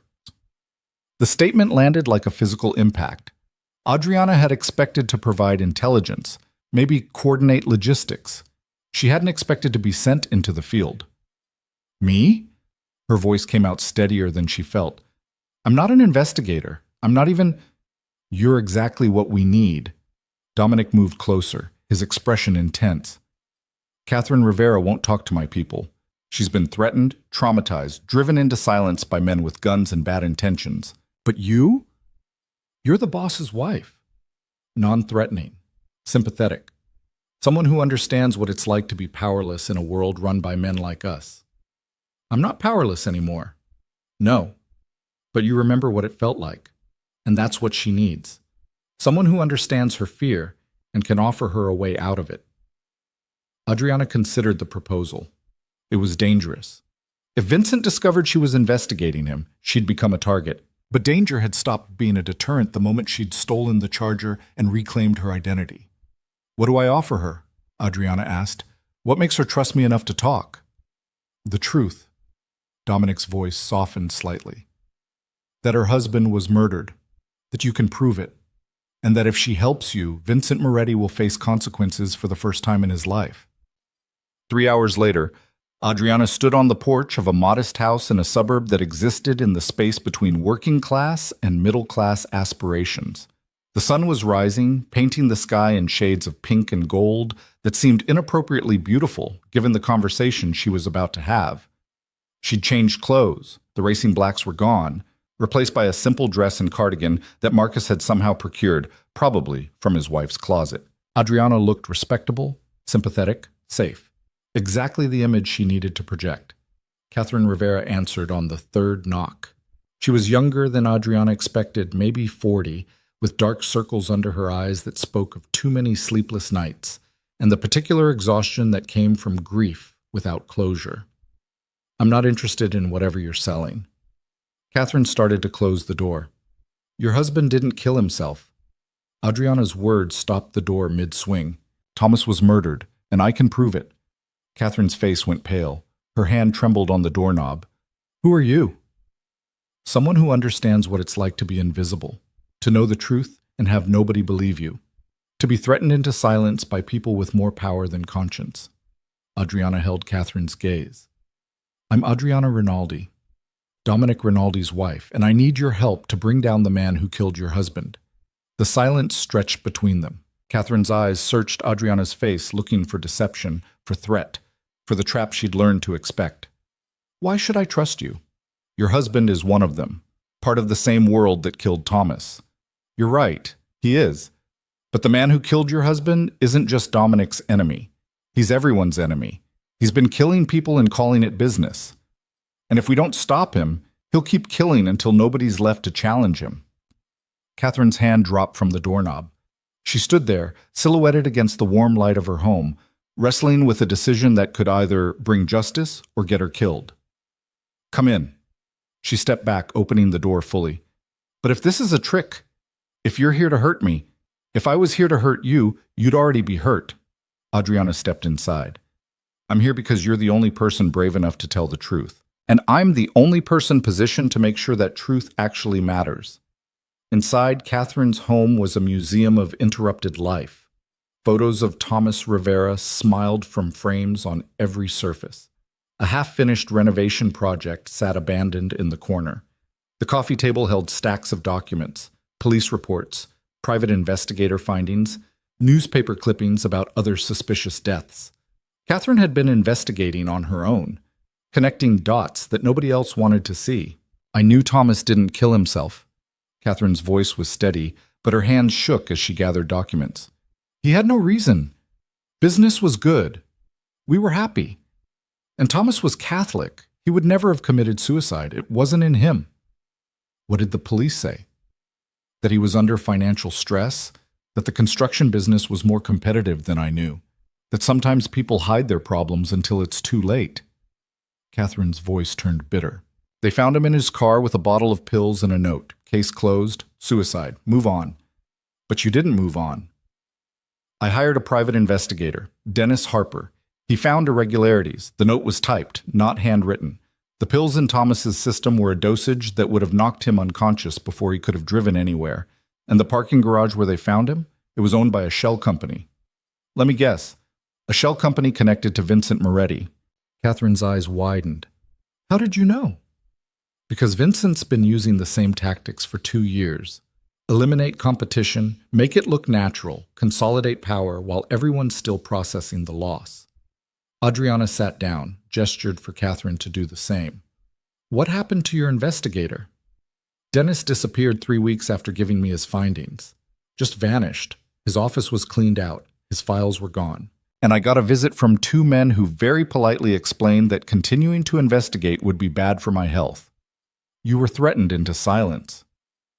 I was terrified into silence. Catherine's voice cracked. What was I supposed to do? I'm a widow with 2 kids, no resources, no protection, no way to fight back against people who could make me disappear as easily as they made Thomas and Dennis disappear. Adriana reached across the table, placed her hand over Catherine's. You survived. That took more courage than fighting back would have. And now you have resources, you have protection. You have someone who can actually do something with the truth you've been carrying. What can you do? You're married to a mob boss. You're part of their world. I'm part of their world, but I'm not powerless in it. Not anymore. Adriana's voice carried absolute certainty. I need everything you have, every document, every finding, every suspicion, and I need you to trust that I'll use it to make sure Vincent Moretti faces consequences. Catherine studied her for a long moment. Why are you doing this? What do you get out of exposing Vincent? Honestly, vindication. 3 years I've been told I don't matter, that I'm decoration, that I should be quiet and pretty and empty. Tonight I decided to be loud and dangerous and impossible to ignore. And taking down Vincent? Adriana smiled without humor. That's the loudest statement I can make. Catherine stood and retrieved a box from her bedroom. It was filled with documents, photos, recordings, everything she'd collected in her private investigation, everything she'd been too scared to show anyone. This is everything Dennis found before he disappeared. Financial records showing payments from Vincent's shell companies to the parking garage owner. Toxicology reports showing Thomas had enough sedatives in his system to incapacitate him. Witness statements from people who saw 2 men helping Thomas into his car that night. Men who matched descriptions of Vincent's security detail. Adriana went through the documents with focused intensity. Each piece built on the others, creating a picture of premeditated murder disguised as suicide. It wasn't just evidence, it was proof. This is enough. Adriana's voice was quiet. This is enough to prove Vincent killed your husband. And if he killed Thomas, he probably killed the others too. What are you going to do with it? I'm going to make sure the world knows. All 5 families, law enforcement, media, everyone. Vincent's been operating in shadows, but shadows disappear in direct light. Catherine's expression shifted between hope and fear. If you expose this, he'll come after me. After my kids. No, he won't. Because by the time this becomes public, Vincent will be too busy defending himself to worry about retaliation. And Dominic will make sure you have protection until it's safe. You trust your husband to protect me after everything. Adriana considered the question. Did she trust Dominic? 24 hours ago, the answer would have been simple, no. But in the last few hours, something had shifted between them. He'd listened to her assessments, acted on her intelligence, treated her as an equal rather than an accessory. Trust was too strong a word. But tentative alliance? That felt accurate. I trust that Dominic wants Vincent destroyed as much as you want justice for Thomas. And right now, those goals align. Adriana stood, gathering the documents. Stay here. Don't answer the door for anyone you don't know. I'll have someone watching your house within the hour. And then what? And then we burn Vincent's world down. Adriana left Catherine's house with a box full of evidence and a growing sense of momentum. This wasn't just about stopping a coup anymore. It was about exposing systematic murder, about proving that even the untouchable could be held accountable. She called Dominic from the car. He answered on the first ring. Do you have something? I have everything. Catherine Rivera kept detailed records. Dennis Harper was thorough before he disappeared. We have proof of murder, conspiracy, and cover-up. Enough to bury Vincent. Get back here. We need to strategize how to use this. No. Adriana's voice was firm. We don't strategize. We attack. Right now, while Vincent still thinks he's in control. We hit him before the summit, take away his platform before he can use it against you. Adriana? Trust me, Dominic. You've been trusting me for the last 12 hours. Trust me for 12 more. The silence on the other end stretched. Then quietly, what do you need? Media contacts. Someone who will run with an explosive story without verifying it through official channels first. Someone hungry enough to take risks for a major scoop. I know someone. Investigative journalist. Been trying to expose organized crime for years. She'd kill for evidence like this. Get her on the phone. Tell her you have proof of multiple murders connected to Vincent Moretti. Tell her she has 6 hours to break the story before it goes to your competitor. 6 hours isn't much time for proper journalism. It's enough time to create chaos, and chaos is what we need. Dominic was quiet for a moment. You've changed. No, I've just stopped pretending to be someone I'm not. I'm starting to realize I never knew who you actually were. No, Adriana agreed. You didn't, but you're learning. She ended the call and drove back toward the city. The morning traffic was building, commuters heading to jobs that seemed impossibly normal compared to the world she'd inhabited for the last 12 hours. She'd raced cars, survived an assassination conspiracy, interrogated witnesses, and now she was coordinating a media attack against a mafia boss. Nix would have been proud. The journalist Dominic contacted was named Rachel Morrison, and she had a reputation for aggressive investigation and zero fear of powerful enemies. She met Adriana in a coffee shop downtown, laptop open, recording device ready, eyes bright with the particular hunger of someone who'd finally caught the story they'd been chasing for years. Let me understand this correctly. Rachel's fingers paused over her keyboard. You're claiming Vincent Moretti has murdered at least 5 business competitors over the last 2 years, and you have documentation to prove it? I'm not claiming anything. Adriana slid a folder across the table. The evidence claims it. I'm just making sure you see it before Vincent has a chance to bury it. Rachel opened the folder and her eyes widened. She read in silence for 5 minutes, occasionally making notes, her expression shifting from skepticism to shock to barely contained excitement. This is incredible. Financial records, toxicology reports, witness statements. If even half of this is legitimate, all of it is legitimate. Catherine Rivera has been building this case for 6 months. Her private investigator disappeared after gathering this evidence. She's been too terrified to come forward until now. Why now? What changed? I changed? Adriana held Rachel's gaze. I convinced her that staying silent was more dangerous than speaking up, that Vincent's pattern would continue until someone stopped it. And you were willing to go on record? The wife of Dominic Rinaldi, publicly accusing Vincent Moretti of serial murder? I'm willing to do whatever it takes to make sure this story breaks before the 5 Families Summit tonight. Can you do that? Rachel's fingers were already flying across her keyboard. I can have this online in 3 hours. Print edition by this afternoon. But you understand what you're starting? This isn't just exposing Vincent. This is declaring war. Vincent declared war when he planted a bomb in my husband's car. I'm just making sure he loses. Rachel studied her with new appreciation. You're not what I expected. Dominic Rinaldi's wife. I thought you'd be... She trailed off, searching for diplomatic phrasing. Quiet, decorative, invisible. Adriana smiled without warmth. I was, until I decided not to be. What changed your mind? My husband called me lifeless, so I decided to show him exactly how much life I actually have. Oh, Rachel laughed, sharp and genuine. I like you, and I'm going to enjoy writing this story. 3 hours later, Rachel Morrison's article went live on every major news platform simultaneously. The headline was surgical in its brutality. Mafia boss Vincent Moretti, serial killer hiding behind business empire. The evidence was laid out with journalistic precision.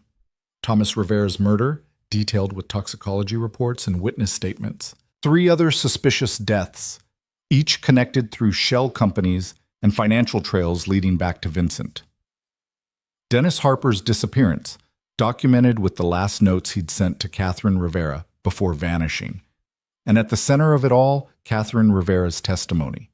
A widow demanding justice. A mother protecting her children. A woman brave enough to name her husband's killer. The story detonated across the criminal underworld like a bomb far more devastating than the one Richard had planted.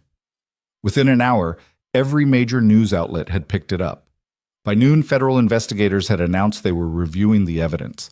By early afternoon, the other 4 family bosses had released carefully worded statements expressing concern and calling for a full investigation. Vincent Moretti's carefully constructed empire began to crack.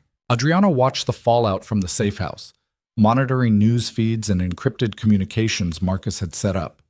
The 5 families summit, scheduled for that evening, had been postponed indefinitely. Nobody wanted to be in the same room as Vincent while federal agents were building murder cases. Dominic stood beside her, watching the screens with grim satisfaction. He's finished. Even if he beats the criminal charges, he's lost credibility, lost allies, lost everything he spent 2 years building. He's wounded, Adriana corrected. Not finished. Wounded predators are the most dangerous kind. As if summoned by her words, Dominic's phone rang. Unknown number. He put it on speaker. You've made a serious mistake, Dominic. Vincent's voice was cold, controlled, deadly. Did you really think you could destroy me without consequences? I think I just proved I could. Dominic's voice matched Vincent's ice. Your conspiracy is exposed. Your murders are public. You're done. I'm done, Vincent laughed, but there was no humor in it. You're delusional. All you've done is escalate this into open warfare, and in war, everyone loses. Is that a threat? It's a promise. You and your clever little wife think you've won because you got some journalist to print allegations. But allegations aren't convictions, and wars aren't won by publicity. They're won by whoever's willing to go furthest. The line went dead. Adriana and Dominic stood in the resulting silence, the weight of Vincent's words settling over them like ash. He's going to retaliate. Adriana's voice was quiet. Hard. Immediately. He has nothing left to lose. Let him try. Dominic's jaw was set. We'll be ready. But even as he said it, Adriana saw the flicker of concern in his eyes. They'd wounded Vincent, exposed him, humiliated him publicly, and now they'd have to survive his response. Vincent's retaliation came faster than even Adriana predicted. 40 minutes after his call, Marcus burst through the safe house door with an expression that made Dominic's hand immediately move to his weapon. Catherine Rivera's house is on fire. Marcus's words came out sharp, clipped. Firefighters are calling it arson. Accelerant patterns consistent with professional work. Catherine and her kids got out, but barely. They're at the hospital with smoke inhalation. Adriana felt ice slide through her veins. She'd promised Catherine protection, had someone watching the house, and Vincent had still gotten through. How? Dominic's voice was deadly quiet. We had 2 of our people on surveillance. How did someone get past them? They didn't get past them. They went through them. Marcus pulled up footage on his phone. Security camera from a neighbor's doorbell. Watch. The video showed a white van pulling up to Catherine's house. 4 men emerged, moving with military precision. One of them walked directly to the car, where Dominic's surveillance team sat and fired twice through the windshield. No hesitation, no negotiation, just execution. Then the men doused Catherine's porch with liquid from containers, struck a match, and were gone before the flames fully caught. Professional hit squad. Dominic's jaw clenched. Vincent called in outside talent. People we wouldn't recognize. He's escalating beyond normal protocols. Marcus looked shaken. Killing our people in the open. Burning civilian homes. This isn't about business anymore. It's about sending a message. The message is clear. Adriana's voice was steady, despite the rage building in her chest. He's telling us that exposing him doesn't make us safe, that he can still reach anyone we try to protect, that fighting him has consequences. Catherine and her kids need to disappear. Dominic was already moving, gathering weapons from a hidden cache in the safe house. Marcus, get them into federal protection. Witness security, full coverage, I don't care what it costs. Already arranged, marshals are picking them up from the hospital. They'll be in a secure location within the hour. Good.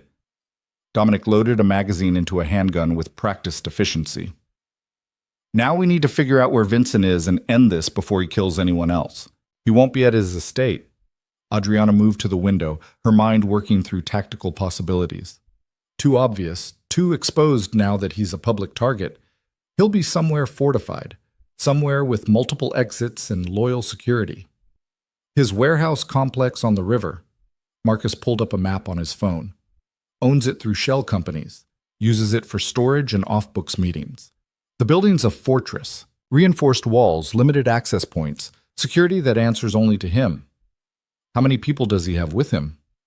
Unknown, but if he's planning to weather this crisis, he'd want his most trusted lieutenants close. Maybe a dozen people. Maybe more if he's called in additional muscle. Adriana studied the map, her racing instincts translating architectural layouts into tactical opportunities. What's the surrounding area? Industrial zone, mostly abandoned. River access on one side, rail yards on the other. No civilians to worry about, but also no cover if things go loud. Things are going to go loud. Dominic checked his weapon. Vincent just murdered 2 of my people and tried to kill a civilian witness. This ends tonight. You can't assault a fortified position with the people you have here. Adriana's voice cut through his anger. Vincent's expecting direct confrontation. He's prepared for it. You go in with guns blazing, he'll turn it into a massacre and claim self-defense. So what do you suggest? We wait while he picks off everyone connected to us. I suggest we make him come to us. Draw him out of his fortress into territory where we control the variables. Dominic turned to face her fully. How? By giving him a target he can't resist. Adriana met his eyes. Me. The silence that followed was absolute. Marcus stopped moving. Dominic's expression went very still. Absolutely not. Dominic's voice was flat. You're not bait. I'm the perfect bait. I'm the one who started this, who convinced Catherine to talk, who coordinated with Rachel Morrison. Vincent's entire empire is crumbling because of actions I took. If anyone's his primary target right now, it's me. Which is exactly why you're staying here, protected, away from anywhere he can reach you. Protected didn't save your surveillance team. Protected didn't save Catherine's house from burning. Vincent has resources and professionals and nothing left to lose. If he wants to reach me, eventually he will. Better to control when and where that happens. Marcus cleared his throat carefully. She has a point, boss. Vincent's operating outside normal parameters now. We can't predict his moves if he's willing to break every rule. I don't care if she has a point. Dominic's voice rose slightly, the first real emotion breaking through his controlled exterior. I'm not using my wife as bait in a trap that could get her killed. Why? Adriana's question was genuine. 24 hours ago, I was decoration, lifeless. Something you placed where it looked good and ignored otherwise. Why does it suddenly matter if I'm at risk? The question hung in the air between them, heavy with implications neither was quite ready to address. Dominic stared at her, and Adriana saw something complex working behind his eyes. Calculation, concern, and something else. Something that looked almost like fear. Because I was wrong. His voice came out quieter. About you. About everything I thought you were. And I'm not interested in getting you killed before I have a chance to understand who you actually are. The admission landed with unexpected weight. Adriana felt something shift in her chest, some barrier she'd constructed 3 years ago developing new cracks. Then help me survive this. Her voice matched his quiet intensity. Not by hiding me away, but by trusting that I know what I'm doing. I've kept myself alive in your world for 3 years by being invisible. Now I need you to trust that I can stay alive while being visible. Dominic looked at Marcus, some wordless communication passing between them. Marcus shrugged slightly, his expression suggesting this was above his pay grade. If we do this, Dominic said carefully, we do it my way. Full security protocols, backup plans, multiple exit strategies. At the first sign things are going wrong, you get out. Understood? Understood. I mean it, Adriana. This isn't a race where you can push past safe limits and rely on skill to pull you through. This is a combat situation with people trained to kill.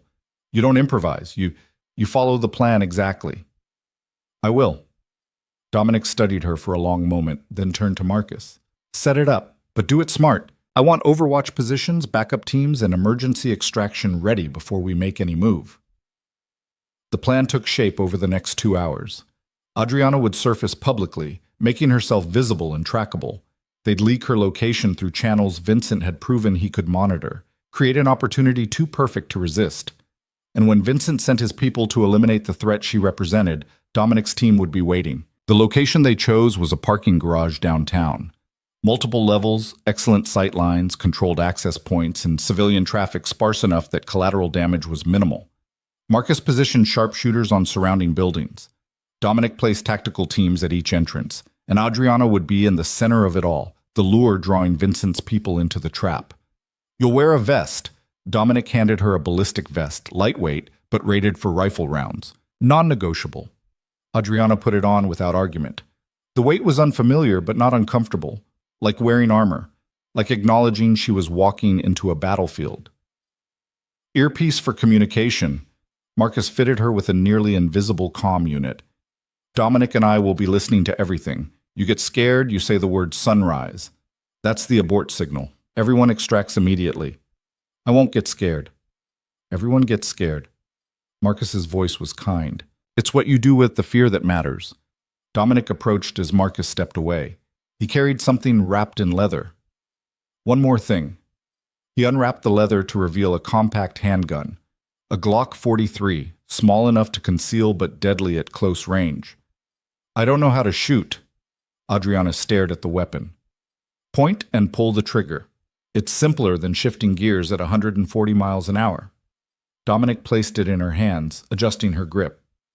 Safety's here, round in the chamber. If someone gets close enough that you need this, don't hesitate. Don't warn them. Just shoot center mass and keep shooting until they stop moving. Adriana felt the weight of the gun in her palm. Heavier than it looked, more real than any weapon she'd held before. I've never killed anyone. Hopefully you won't have to tonight.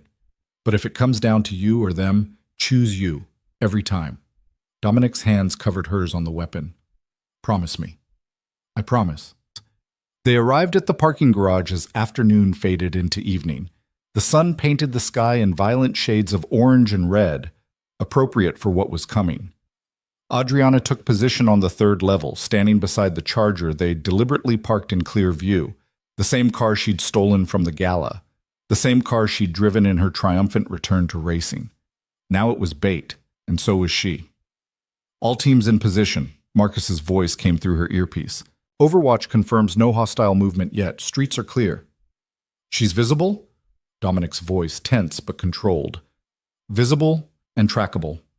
We leaked her location through 3 different channels. If Vincent's monitoring any of them, he knows exactly where she is.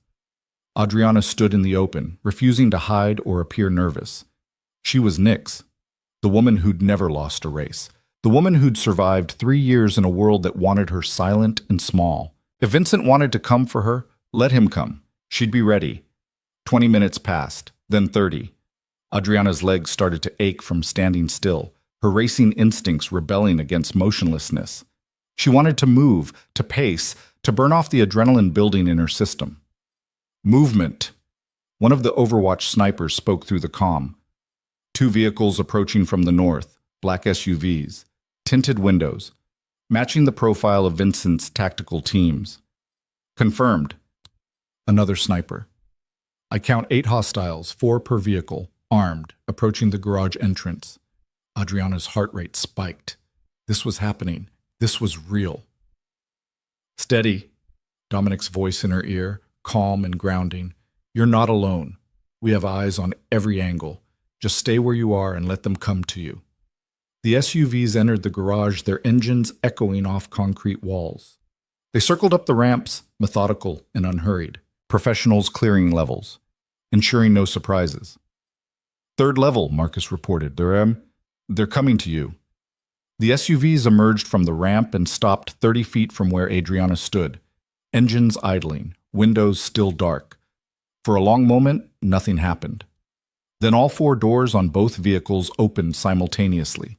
8 men emerged, each wearing tactical gear and carrying weapons with the casual familiarity of people who use them regularly. They fanned out in a practiced formation, creating overlapping fields of fire that covered every angle. Adriana recognized the formation, recognized the precision. These weren't street thugs or low-level enforcers. These were professionals. Former military, probably. The kind of people Vincent would hire when he needed guaranteed results. One of them stepped forward, tall, lean, with a scar running down his left cheek. He carried an automatic rifle with the ease of long practice. Adriana Rinaldi. His voice carried across the space between them. You've caused quite a bit of trouble. I've caused truth. Adriana kept her voice steady. There's a difference. Truth, lies, doesn't matter to me. I get paid either way. He gestured with his rifle. Mr. Moretti sends his regards. Says to make sure you understand the cost of interfering in business that doesn't concern you. Business? Adriana felt anger cutting through fear. He murdered people, burned a woman's house with her children inside. That's not business. That's butchery. Like I said, doesn't matter to me. The scarred man raised his rifle. Nothing personal. Now! Dominic's voice erupted through the calm. Everything happened at once. The Overwatch snipers fired, precise shots that took down two of Vincent's men before they could react. Dominic's tactical team stormed in from both stairwells, weapons raised, shouting commands. The garage transformed from empty space into a kill box in seconds. But Vincent's people were professionals too. They responded instantly, taking cover behind their vehicles, returning fire with disciplined accuracy. Bullets sparked off concrete, glass shattered, the air filled with cordite and chaos. Adriana dove behind the charger as rounds punched through the space where she'd been standing. Her hand found the Glock Dominic had given her, pulling it free with trembling fingers. The world had narrowed to the sound of gunfire and the thunder of her own heartbeat. Stay down, Dominic's voice in her ear, sharp with urgency. We've got this. But they didn't have it. Vincent's team was too good, too prepared. They'd anticipated the ambush, planned for it. One of them produced a grenade, pulled the pin, and threw it toward Dominic's tactical team. Grenade! Someone shouted. The explosion was massive, a pressure wave that rattled the charger and sent Adriana's ears ringing. Screams followed. Adriana risked a glance and saw two of Dominic's people down, injured or dead, she couldn't tell which. The balance had shifted. Vincent's team pressed their advantage, advancing with covering fire, their formation still intact despite losses. Fall back, Marcus's voice. All teams fall back to secondary positions. But falling back meant leaving Adriana exposed. The charger provided cover from the front, but the advancing team would flank her in seconds. She'd be trapped, defenseless, exactly where Vincent wanted her. Adriana's racing instincts kicked in. The same instincts that had kept her alive through 100 races at impossible speeds. The same pattern recognition that let her read a course 3 moves ahead. She saw the geometry of the situation, the angles of attack, the split-second window of opportunity. The charger's keys were in her pocket. She'd kept them there by habit, some part of her unwilling to be separated from the means of escape. She didn't think. Thinking would mean hesitating, and hesitation meant death. Adriana lunged into the charger's driver's seat, keeping low, and shoved the key in the ignition. The engine roared to life. She threw the car into reverse and punched the accelerator. The charger shot backward, tires screaming, smoke pouring from the wheel wells. Vincent's team scattered, diving out of the path of 2 tons of American muscle moving at lethal velocity. Adriana spun the wheel, executing a perfect J-turn that rotated the car 180 degrees and left her facing the exit ramp. She shifted to drive and accelerated hard, the charger's engine howling. "What are you doing?" Dominic's voice in her ear, confused and angry. "Surviving." Adriana took the down ramp at a speed that would have terrified anyone who couldn't drive like she could. The charger's suspension protested, but held. Behind her, Vincent's team was already moving. She heard engines starting, saw headlights flare in her mirrors. They were coming after her. Good. Let them chase. Let them think she was panicking, running scared. She'd been racing since before they learned to drive. This was her element, her territory, her advantage. "Adriana, stop the car!" Dominic's command was sharp.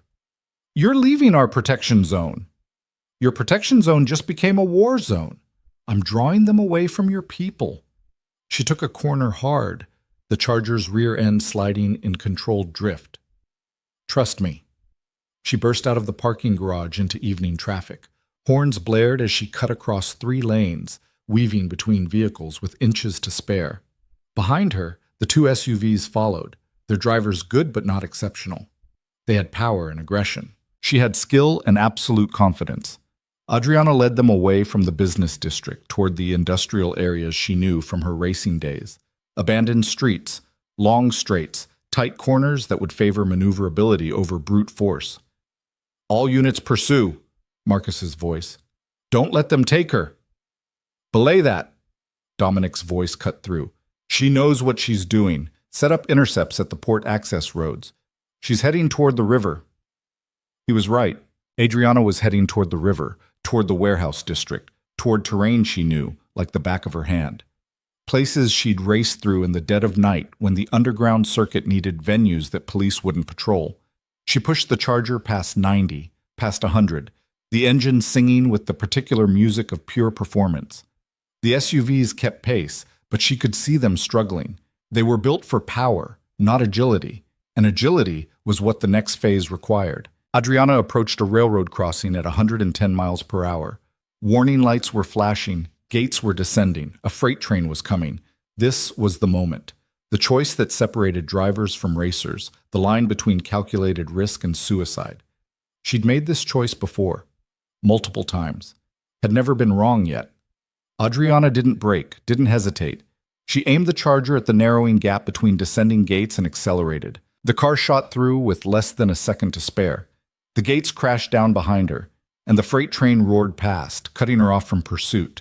She'd bought herself maybe 90 seconds, enough time to reach the warehouse complex where Vincent was hiding. "That was insane!"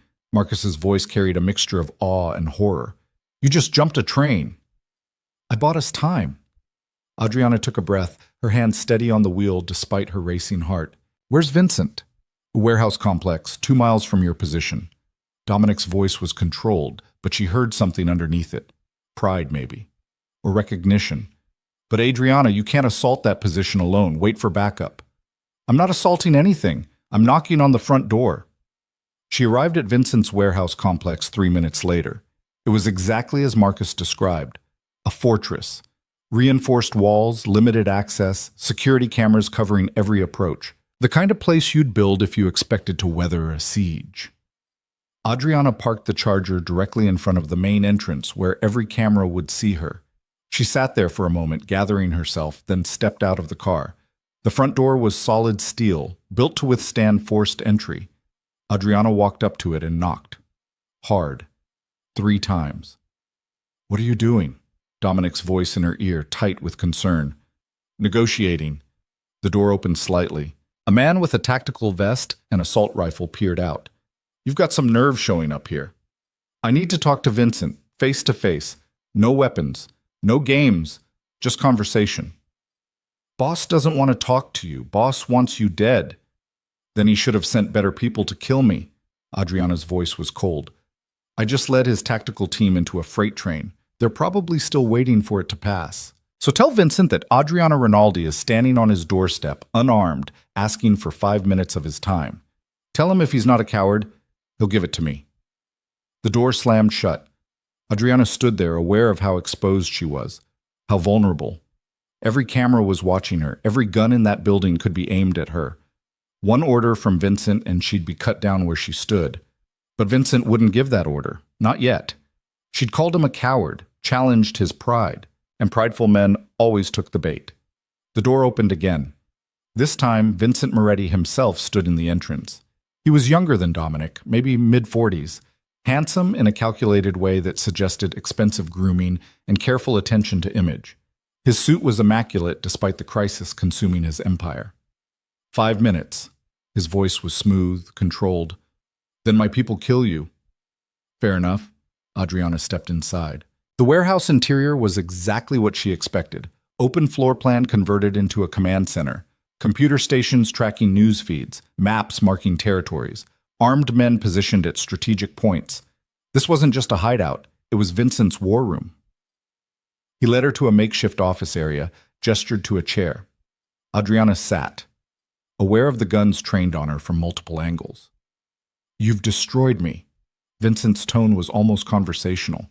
"Exposed murders I spent years covering up. turned the other families against me, made me a target for federal investigation, all because you decided to stop being the quiet wife. You destroyed yourself. Adriana met his eyes without flinching. I just made sure everyone saw it. And now you walk into my headquarters, alone, and ask to talk. Either you're the bravest person I've ever met, or the stupidest. Neither. I'm practical. Your empire is finished, Vincent. You know it. I know it. The only question is how much damage you do on your way down. How many more people die because you can't accept that you lost? I haven't lost. But his voice lacked conviction. You have. The moment Rachel Morrison published that article, you lost. Everything since then has just been the structure collapsing. Adriana leaned forward. But here's what I'm offering. Surrender. Walk away. Disappear. Take whatever money you've hidden offshore and vanish. Stop trying to kill people who exposed you. Stop burning houses. Stop the violence. Vincent laughed, sharp and bitter. And in exchange for this generous offer, what do I get besides my life? You get to keep your life. That's not a small thing. Dominic wants you dead. The other families want you gone. Federal investigators want to put you in prison forever. But if you disappear completely and permanently, I'll convince Dominic to let you go. No pursuit, no retaliation, clean break. You think you have that kind of influence over your husband? 24 hours ago, I didn't. Today, yes, I do.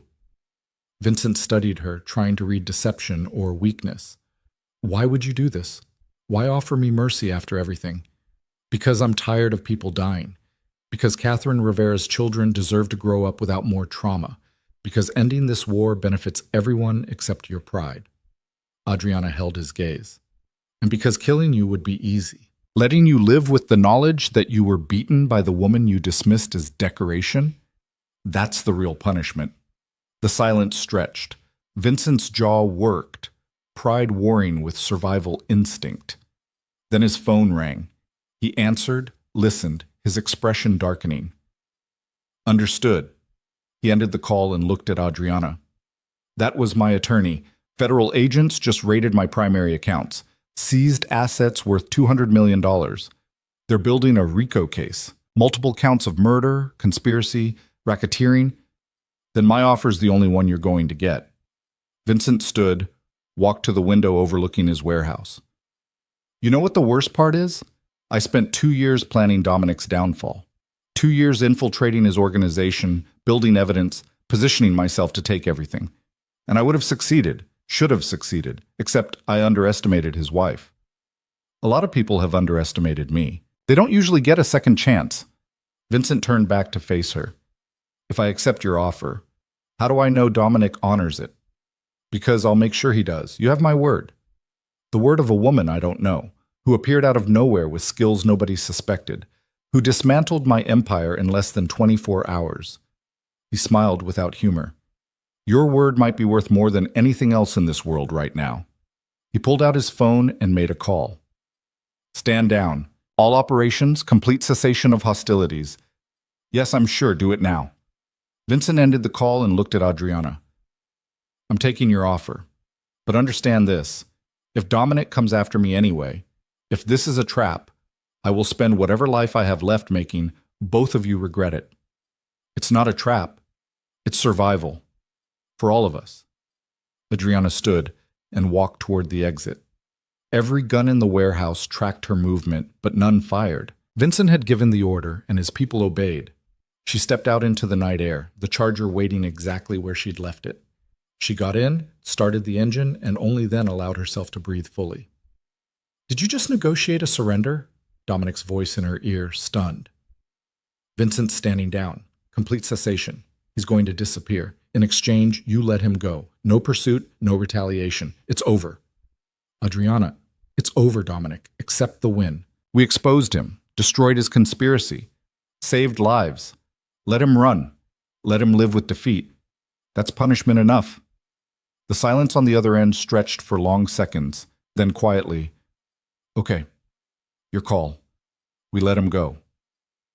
Adriana drove back toward the safe house, exhaustion finally catching up with her.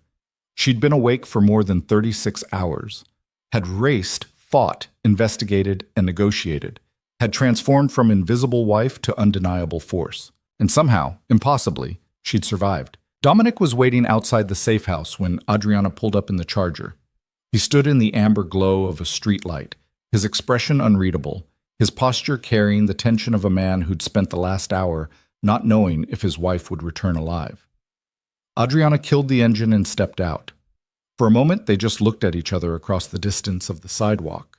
Two people who'd been married for 3 years and were only now actually seeing each other. You negotiated with Vincent Moretti. Dominic's voice was carefully neutral. Alone, in his fortress, surrounded by his armed men. I did. That was either the bravest thing I've ever seen or the most reckless. Marcus said the same thing earlier, about bravery and stupidity. Adriana moved closer. I'm starting to think they might be the same quality, just with different outcomes. You could have been killed. I could have been killed a dozen times in the last 36 hours, racing at the docks, confronting you, drawing out Vincent's hit squad, jumping a freight train. She stopped directly in front of him. But I wasn't, because I'm better at surviving than anyone gave me credit for. Dominic reached out, his hand settling on her shoulder with unexpected gentleness. I gave you credit. Eventually. Just took me 3 years too long to do it. Better late than never. He pulled her into an embrace that surprised them both. Not the performative touching they'd done at galas and public events. Real contact. His arms around her, her head against his chest, both of them standing in the quiet night acknowledging that they'd survived something that should have destroyed them. I thought I'd lost you. Dominic's voice was rough. When you drove out of that parking garage with Vincent's people chasing you. When you jumped the train. When you walked into his warehouse. Every moment I thought this was when it happened. When the woman I just discovered existed would be taken away before I could understand who she was. Adriana pulled back enough to look at him. You didn't lose me. You found me. Finally. I did. His hand came up, cupping her face. And I'm not interested in losing you again. Which means we need to talk, really talk, about what happens next. They went inside where Marcus had coffee brewing and a secure laptop displaying news feeds from every major outlet. The story of Vincent Moretti's fall dominated every channel. Federal raids, murder investigations, the spectacular collapse of a criminal empire that had seemed untouchable just 48 hours ago. Catherine Rivera and her kids are in protective custody. Marcus handed them both coffee. Marshals have them somewhere in the Midwest, new identities, new lives. She wanted me to tell you thank you. She deserves more than thanks. Adriana accepted the coffee gratefully. She deserves justice, real justice, seeing Vincent prosecuted for what he did. She'll get it. Maybe not immediately, but the federal case is solid. Even if Vincent disappears, the evidence remains. Thomas Rivera's murder will be solved. The others too. Marcus pulled up additional screens. And the moles in our organization have been identified and removed. Sandra Reeves is gone. Tommy Moretti is gone. Jimmy Pescatore confessed everything and is cooperating with federal investigators. What about Richard? Adriana asked. Witness protection. Full immunity in exchange for testimony. His sister's medical expenses are covered. He gets to live with what he did, but he lives. Marcus looked at Dominic. You made the right call, boss. Keeping him alive gave us leverage we needed. Dominic nodded, but his attention was on Adriana. You convinced me to spare Richard, to negotiate with Vincent, to choose strategy over violence. 3 years we were married, and I never knew you could think tactically. 3 years you never asked. Adriana set down her coffee. You wanted a decorative wife, so that's what I gave you. But decoration was never who I was, just a role I played to survive. I know that now. Dominic moved to the window, looking out at the city lights. The question is what happens next. We can't go back to how things were. I can't unknow what I've learned about you. Can't pretend you're the silent woman who stood beside me at galas. I wouldn't want you to. Adriana joined him at the window. That woman is gone. She was never real anyway. But what replaces her? What does our marriage look like when it's not built on me erasing myself? I don't know. Dominic's honesty was stark. I've never had a partnership like what you're describing. In my world, wives are assets. Protected, provided for, but ultimately separate from the actual business of running an organization. Then your world needs to evolve, because I'm not interested in being an asset. I'm interested in being an equal, a partner who contributes, who has voice and authority, who matters beyond looking good at public events. You're asking me to change fundamental structures, to give you real power in an organization built on traditional hierarchies. I'm asking you to recognize that I already have power. I proved it in the last 36 hours. Proved I can gather intelligence, coordinate operations, negotiate settlements, and handle myself in crisis situations. The only question is whether you're smart enough to use that capability instead of waste it. Marcus cleared his throat from across the room. If I can offer an observation? The boss's wife just took down Vincent Moretti's entire operation with minimal resources and zero official authority. Imagine what she could do with actual support and organizational backing. Dominic turned from the window, a slight smile tugging at his mouth. You're right, which is terrifying and exciting in equal measure. He looked at Adriana directly. Okay, you want to be a partner. Not decoration, not accessory, but actual working partner in running this organization? Yes. Then we restructure, completely. You get authority over intelligence and strategy. You attend all major meetings. You have access to financial records, operational plans, personnel decisions. Real power, real responsibility, real voice in how we do business. In exchange for what? In exchange for staying, for choosing this marriage not because you're trapped in it, but because you actually want to be here. Building something new together instead of maintaining something broken. Adriana considered his offer. It was more than she'd expected, more than she'd allowed herself to hope for when she'd stolen the charger and reclaimed her identity. But was it enough? Could she actually build a life in this world, even with power and authority? The answer surprised her with its clarity, yes, because this world wasn't just Dominic's anymore. It was hers too. She'd bled for it, fought for it, proved she belonged in it not as decoration, but as force. I'll stay. Her voice was firm. But I have conditions. Name them. We legitimize parts of the business, not all of it. I'm practical enough to know that's impossible. But the violence, the unnecessary brutality, that ends. We protect people instead of exploiting them. We build instead of destroy. And we create something that doesn't require me to ignore murder to sleep at night. Dominic was quiet for a long moment. That's asking me to change who I am, how I've operated for 15 years. No, it's asking you to evolve into who you could be. Vincent built an empire on murder and intimidation, and look where it got him. You have a chance to build something different, something sustainable, something that doesn't inevitably collapse under its own corruption. And you think you can help me build that? I know I can, if you're willing to let me try. Dominic extended his hand, not as boss to subordinate, not as husband to wife in the traditional sense, as one equal to another, offering partnership built on mutual respect and genuine capability. Adriana took his hand, shook it firmly, sealed an agreement that transformed everything. Marcus raised his coffee mug in mock salute. To new partnerships, and to the scariest power couple I've ever had the privilege of working for. The next 3 months moved faster than Adriana could have imagined. True to his word, Dominic restructured the organization completely. Adriana became official head of intelligence and strategy, with full authority over information gathering, threat assessment, and operational planning. She had an office in the downtown headquarters, a staff of analysts who reported directly to her, and access to resources she'd only dreamed about during her invisible years. But more than the structural changes, the culture shifted. Adriana pushed hard for legitimization of business operations. They divested from the most violent enterprises, drug trafficking, human trafficking, anything that exploited the vulnerable. They invested instead in legitimate businesses that could be defended publicly. Real estate development, technology ventures, import-export operations that danced along legal lines without crossing them. The other families watched with skepticism at first. Dominic Rinaldi going soft, they whispered, letting his wife dictate policy, abandoning the old ways. Then they saw the results. Profits actually increased as legitimate operations proved more sustainable than criminal ones.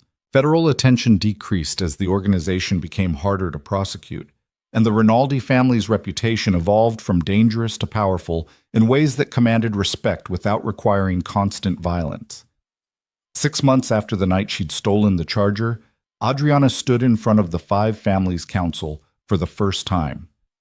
Not as decoration standing silently behind Dominic, as an equal participant with her own seat at the table and her own voice in family politics. Marco Castellano, whose car she'd stolen and whose gala she'd abandoned, looked at her with something approaching awe. I never would have believed it if I hadn't seen the transformation myself. The quiet wife who became the strategic mind behind the Rinaldi family's evolution. I was never quiet. Adriana's voice was pleasant but firm. I was just waiting for someone to ask my opinion. Well, you certainly have our attention now. This from Anthony DeLuca, head of the Boston family. Your intelligence work on the Moretti conspiracy was exceptional. We'd like to contract your services for threat assessment on our operations. It was a remarkable request. One family asking to pay another for strategic services, treating Adriana's expertise as valuable commodity rather than suspicious innovation. We can discuss terms. Adriana pulled out a tablet, already prepared with proposal documents. She'd anticipated this request, had intelligence suggesting DeLuca was facing internal threats similar to what Vincent had orchestrated. But my rates aren't cheap, and my recommendations aren't always what clients want to hear. We don't want to hear what we want to hear, DeLuca leaned forward. We want to hear the truth. That's apparently your specialty. The meeting continued for 3 hours. By the end, Adriana had contracts with 3 of the 5 families for intelligence services. She'd positioned herself not just as Dominic's wife, but as an independent power in the criminal landscape. Someone whose expertise was valued enough that even potential rivals wanted access to it. Dominic watched her work with visible pride. This was his wife. Not the decoration he'd dismissed 3 years ago, but the strategic force she'd always been beneath the surface. That night, they returned to the estate that had felt like a gilded cage when Adriana first arrived as a new bride. The same rooms, the same furniture, the same architectural bones, but everything felt different now. Adriana walked through spaces that no longer confined her. The grand foyer where she'd learned to smile emptily. The ballroom where she'd stood silent through 100 events. The bedroom she'd shared with a man who'd never truly seen her. Dominic found her in his office, looking at the city lights through floor-to-ceiling windows. Thinking about the gala? He moved to stand beside her. The night everything changed? Thinking about all the nights before it. All the times I stood exactly like this, looking out at the city, feeling like I was watching life happen instead of living it. Adriana turned to face him. I don't feel that way anymore. What do you feel? Alive, real, like I finally exist in full dimension instead of as a shadow. She moved closer. You asked me once why I was helping you, why I chose to stay instead of walking away when I had the chance. I remember. I'm still figuring out the complete answer, but part of it is this. You were the first person who ever actually saw me. Not the mask, not the role. Me, the real person underneath. Her hand found his. It took a crisis to make it happen, but you looked past what you wanted me to be and saw who I actually was. That's rarer than you might think. I should have seen you sooner. Maybe, but you see me now. That's what matters. Dominic pulled her closer, his arms around her waist, her hands on his shoulders. They stood like that, 2 people who'd been strangers living in the same house for 3 years, finally learning what intimacy actually meant. I have something for you. Dominic stepped back and pulled a small box from his desk drawer. Been waiting for the right moment to give you this. Adriana opened the box to find keys. Not house keys or car keys. These were different, marked with a logo she recognized from the underground racing circuit. Custom garage. Dominic's voice was warm. Down by the old docks. Climate-controlled, full equipment, enough space for 6 vehicles. Thought you might want a place to work on cars again. Rebuild the collection you gave up when we got married. Adriana stared at the keys, emotion tightening her throat. You bought me a garage? I bought you freedom. Space to be Nick's again whenever you need to be. To race, to build, to exist outside of the organization and our marriage and everything else. He placed his hands over hers, closing her fingers around the keys. I took away your identity once.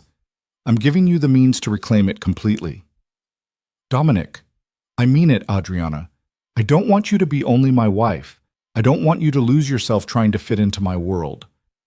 I want you to be everything you are. Nix and Adriana, racer and strategist, independent force, and my partner. All of it. Adriana looked at the keys in her palm, feeling the weight of them. The weight of being truly seen, truly valued, truly free to be complex and multifaceted instead of reduced to a single, decorative role. She kissed him then, fierce and genuine, nothing performative or obligatory about it. Real connection between two people who'd finally learned how to be honest with each other. When they broke apart, Adriana was smiling. I'm going to make you regret giving me access to a custom garage. I'll be there every night rebuilding engines instead of attending your boring business dinners. Good. I was getting tired of those dinners anyway. Liar. You love the political maneuvering? I love watching you eviscerate people with perfectly polite observations more. Dominic's expression turned serious. I know we still have work to do, years of damage to repair, trust to rebuild, but I think we have a chance at something real now, if we both want it. I want it. Adriana's voice was certain. Not the marriage we had before. Something new. Something built on who we actually are, instead of who we pretended to be. Then let's build it. Together. 1 year after the night she'd stolen Marco Castellano's charger and reclaimed her identity, Adriana stood in her custom garage, hands covered in grease, working on a 1970 Plymouth Barracuda she'd been restoring for months. The space was everything Dominic had promised. Professional equipment, perfect lighting, enough room to work on multiple projects simultaneously. But the best part wasn't the equipment or the space. It was the freedom. The ability to spend hours here, lost in mechanical puzzles, existing as Nix without explanation or apology. The garage door opened. Dominic stepped in, loosening his tie, carrying takeout bags from the Thai place Adriana loved. Thought you might be hungry. He set the food on her workbench. You've been here since noon. Lost track of time. This carburetor is being stubborn. Adriana wiped her hands on a rag. But I think I've got it figured out. You always do. Dominic leaned against the Barracuda, looking comfortable in her space. Had a meeting with the DeLuca family today. They're incredibly pleased with your threat assessment work. Prevented an internal coup before it could develop. Anthony wants to put you on permanent retainer. Tell him I'll consider it, for double my current rate. Already negotiated triple. You're too valuable to undersell. Adriana laughed, genuine and free. You're getting better at this supportive partner thing. I'm learning from the best. He gestured at the garage. Speaking of which, there's a race next weekend. Underground circuit, high stakes, invitation only. Thought you might be interested. Adriana's eyes lit up. She hadn't raced competitively since that first night, choosing to focus on the organizational restructuring and building her intelligence network. But the hunger never fully left. The need for speed, for the crystalline focus that came from pushing machines to their absolute limits. You want me to race? I want you to do whatever makes you feel alive. If that's racing, race. If that's restoring vintage cars in peace, do that. If that's both, do both. Dominic moved closer. I'm done telling you who to be, Adriana. I'm just here to support whoever you choose to be on any given day. Even if who I choose to be is terrifying and dangerous, especially then. You're never more yourself than when you're terrifying. They ate Thai food sitting on the hood of the Barracuda, talking about upcoming races and intelligence contracts and the complicated politics of running a semi-legitimate criminal organization. Two partners who'd found their way to genuine connection through crisis and transformation. Later that night, back at the estate, Adriana stood in the same ballroom where she'd overheard Dominic call her lifeless decoration. The room was empty now, quiet, just polished floors and crystal chandeliers and memories of being invisible. Dominic found her there, understanding without words why she'd come back to this space. Haunted? He asked gently. Exorcised. Adriana turned to face him. I needed to stand here one more time, in this room where I was nothing, where I stood silent and empty and completely erased. Needed to feel the difference between who I was then and who I am now. And I'm never that woman again. Never silent when I should speak. Never small when I could be large. Never decoration when I could be engine. She took his hand. Thank you for that. For seeing me. For letting me become fully myself, even when it was uncomfortable and inconvenient and forced you to change too. You don't need to thank me for basic human decency. In your world? Yes, I do. Because basic human decency is rarer than you think, especially toward women who threaten traditional power structures. You don't threaten power structures. Dominic smiled. You dismantle and rebuild them entirely. Much more impressive. They danced then, in the empty ballroom, no music playing, just the two of them moving together in comfortable silence. Not the performative dancing they'd done at galas. Real movement, real connection. Two people who'd learned to see each other and were still discovering what that meant. 5 years after the night everything changed, Adriana's intelligence firm had expanded beyond the 5 families to serve legitimate corporations, private security firms, and even government agencies looking for threat assessment without bureaucratic constraints. She ran operations from a downtown high-rise, employing former intelligence analysts and street-smart investigators who understood that the best information came from unconventional sources. But she still raced, still spent nights at the underground circuits, reminding herself and everyone else that Nyx had never truly retired. Her win record remained undefeated. Her legend had only grown. And at home, her marriage to Dominic had evolved into something neither had imagined possible. True partnership, genuine respect, the kind of relationship built on seeing each other's full complexity and choosing to engage with all of it. They'd also started a foundation. Catherine Rivera's tragedy had haunted Adriana, the knowledge that good people got crushed by forces beyond their control. So she and Dominic created something to change that pattern. The Rivera Foundation provided legal support, financial assistance, and protection services for families targeted by organized crime, a way to transform their power from destructive to protective.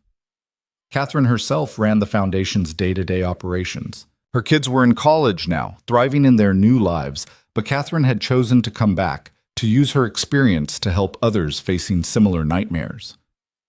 You gave me more than justice, Catherine told Adriana at the foundation's 5-year anniversary gala.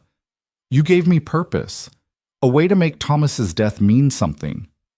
You gave yourself purpose, Adriana corrected gently. I just made sure you had the platform and protection to pursue it. The gala was held in the same ballroom where Adriana had once stood silent and invisible.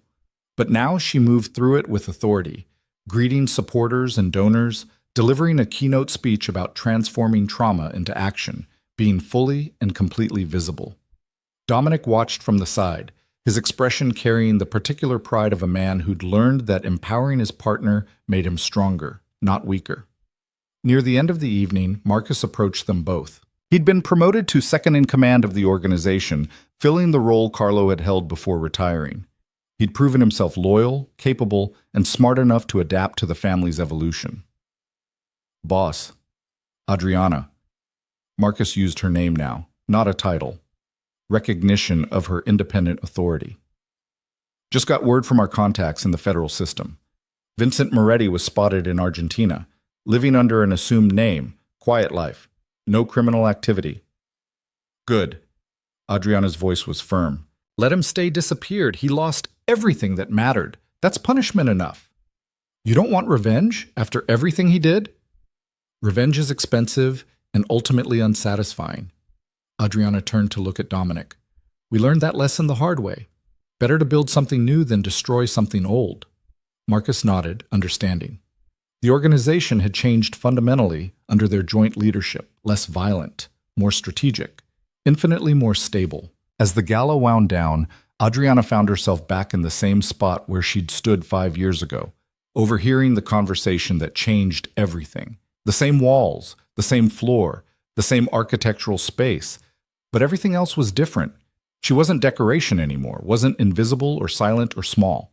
She was Adriana Varelli Rinaldi, head of the most sophisticated intelligence network in the Eastern Seaboard.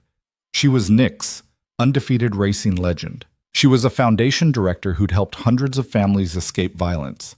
She was a wife in a genuine partnership built on mutual respect and continuous evolution. She was everything she'd always been beneath the surface, finally able to exist in full dimension. Dominic joined her, slipping his arm around her waist. Thinking about that night? Always. It's the hinge point, The moment everything changed. Any regrets? Adriana considered the question seriously. The last 5 years had been complex, challenging, and rewarding in equal measure, building a new identity while maintaining her marriage, proving herself worthy of authority in a world that didn't naturally accept female power, learning to balance being Nyx and Adriana and all the complicated space between. But regrets? No. Not a single one. She turned to face him fully. You called me lifeless that night, and instead of breaking me, it freed me, gave me permission to stop trying to be what you wanted and start being who I actually was. So in a strange way, I'm grateful. Grateful that I was a dismissive ass.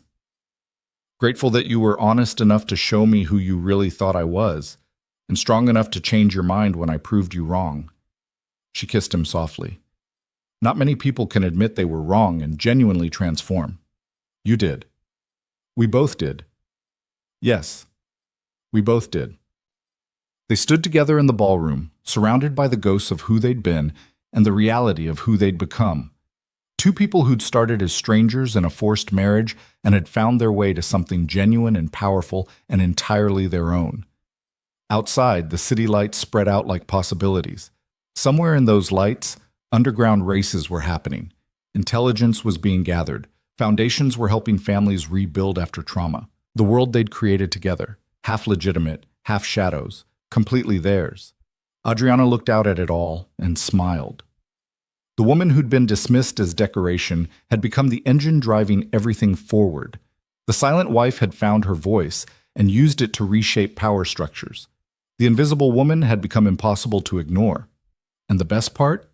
This was just the beginning. She had intelligence networks to expand, races to win, foundations to grow, a marriage to continue building into something unprecedented, a life to live in full dimension, no masks required, no apologies needed.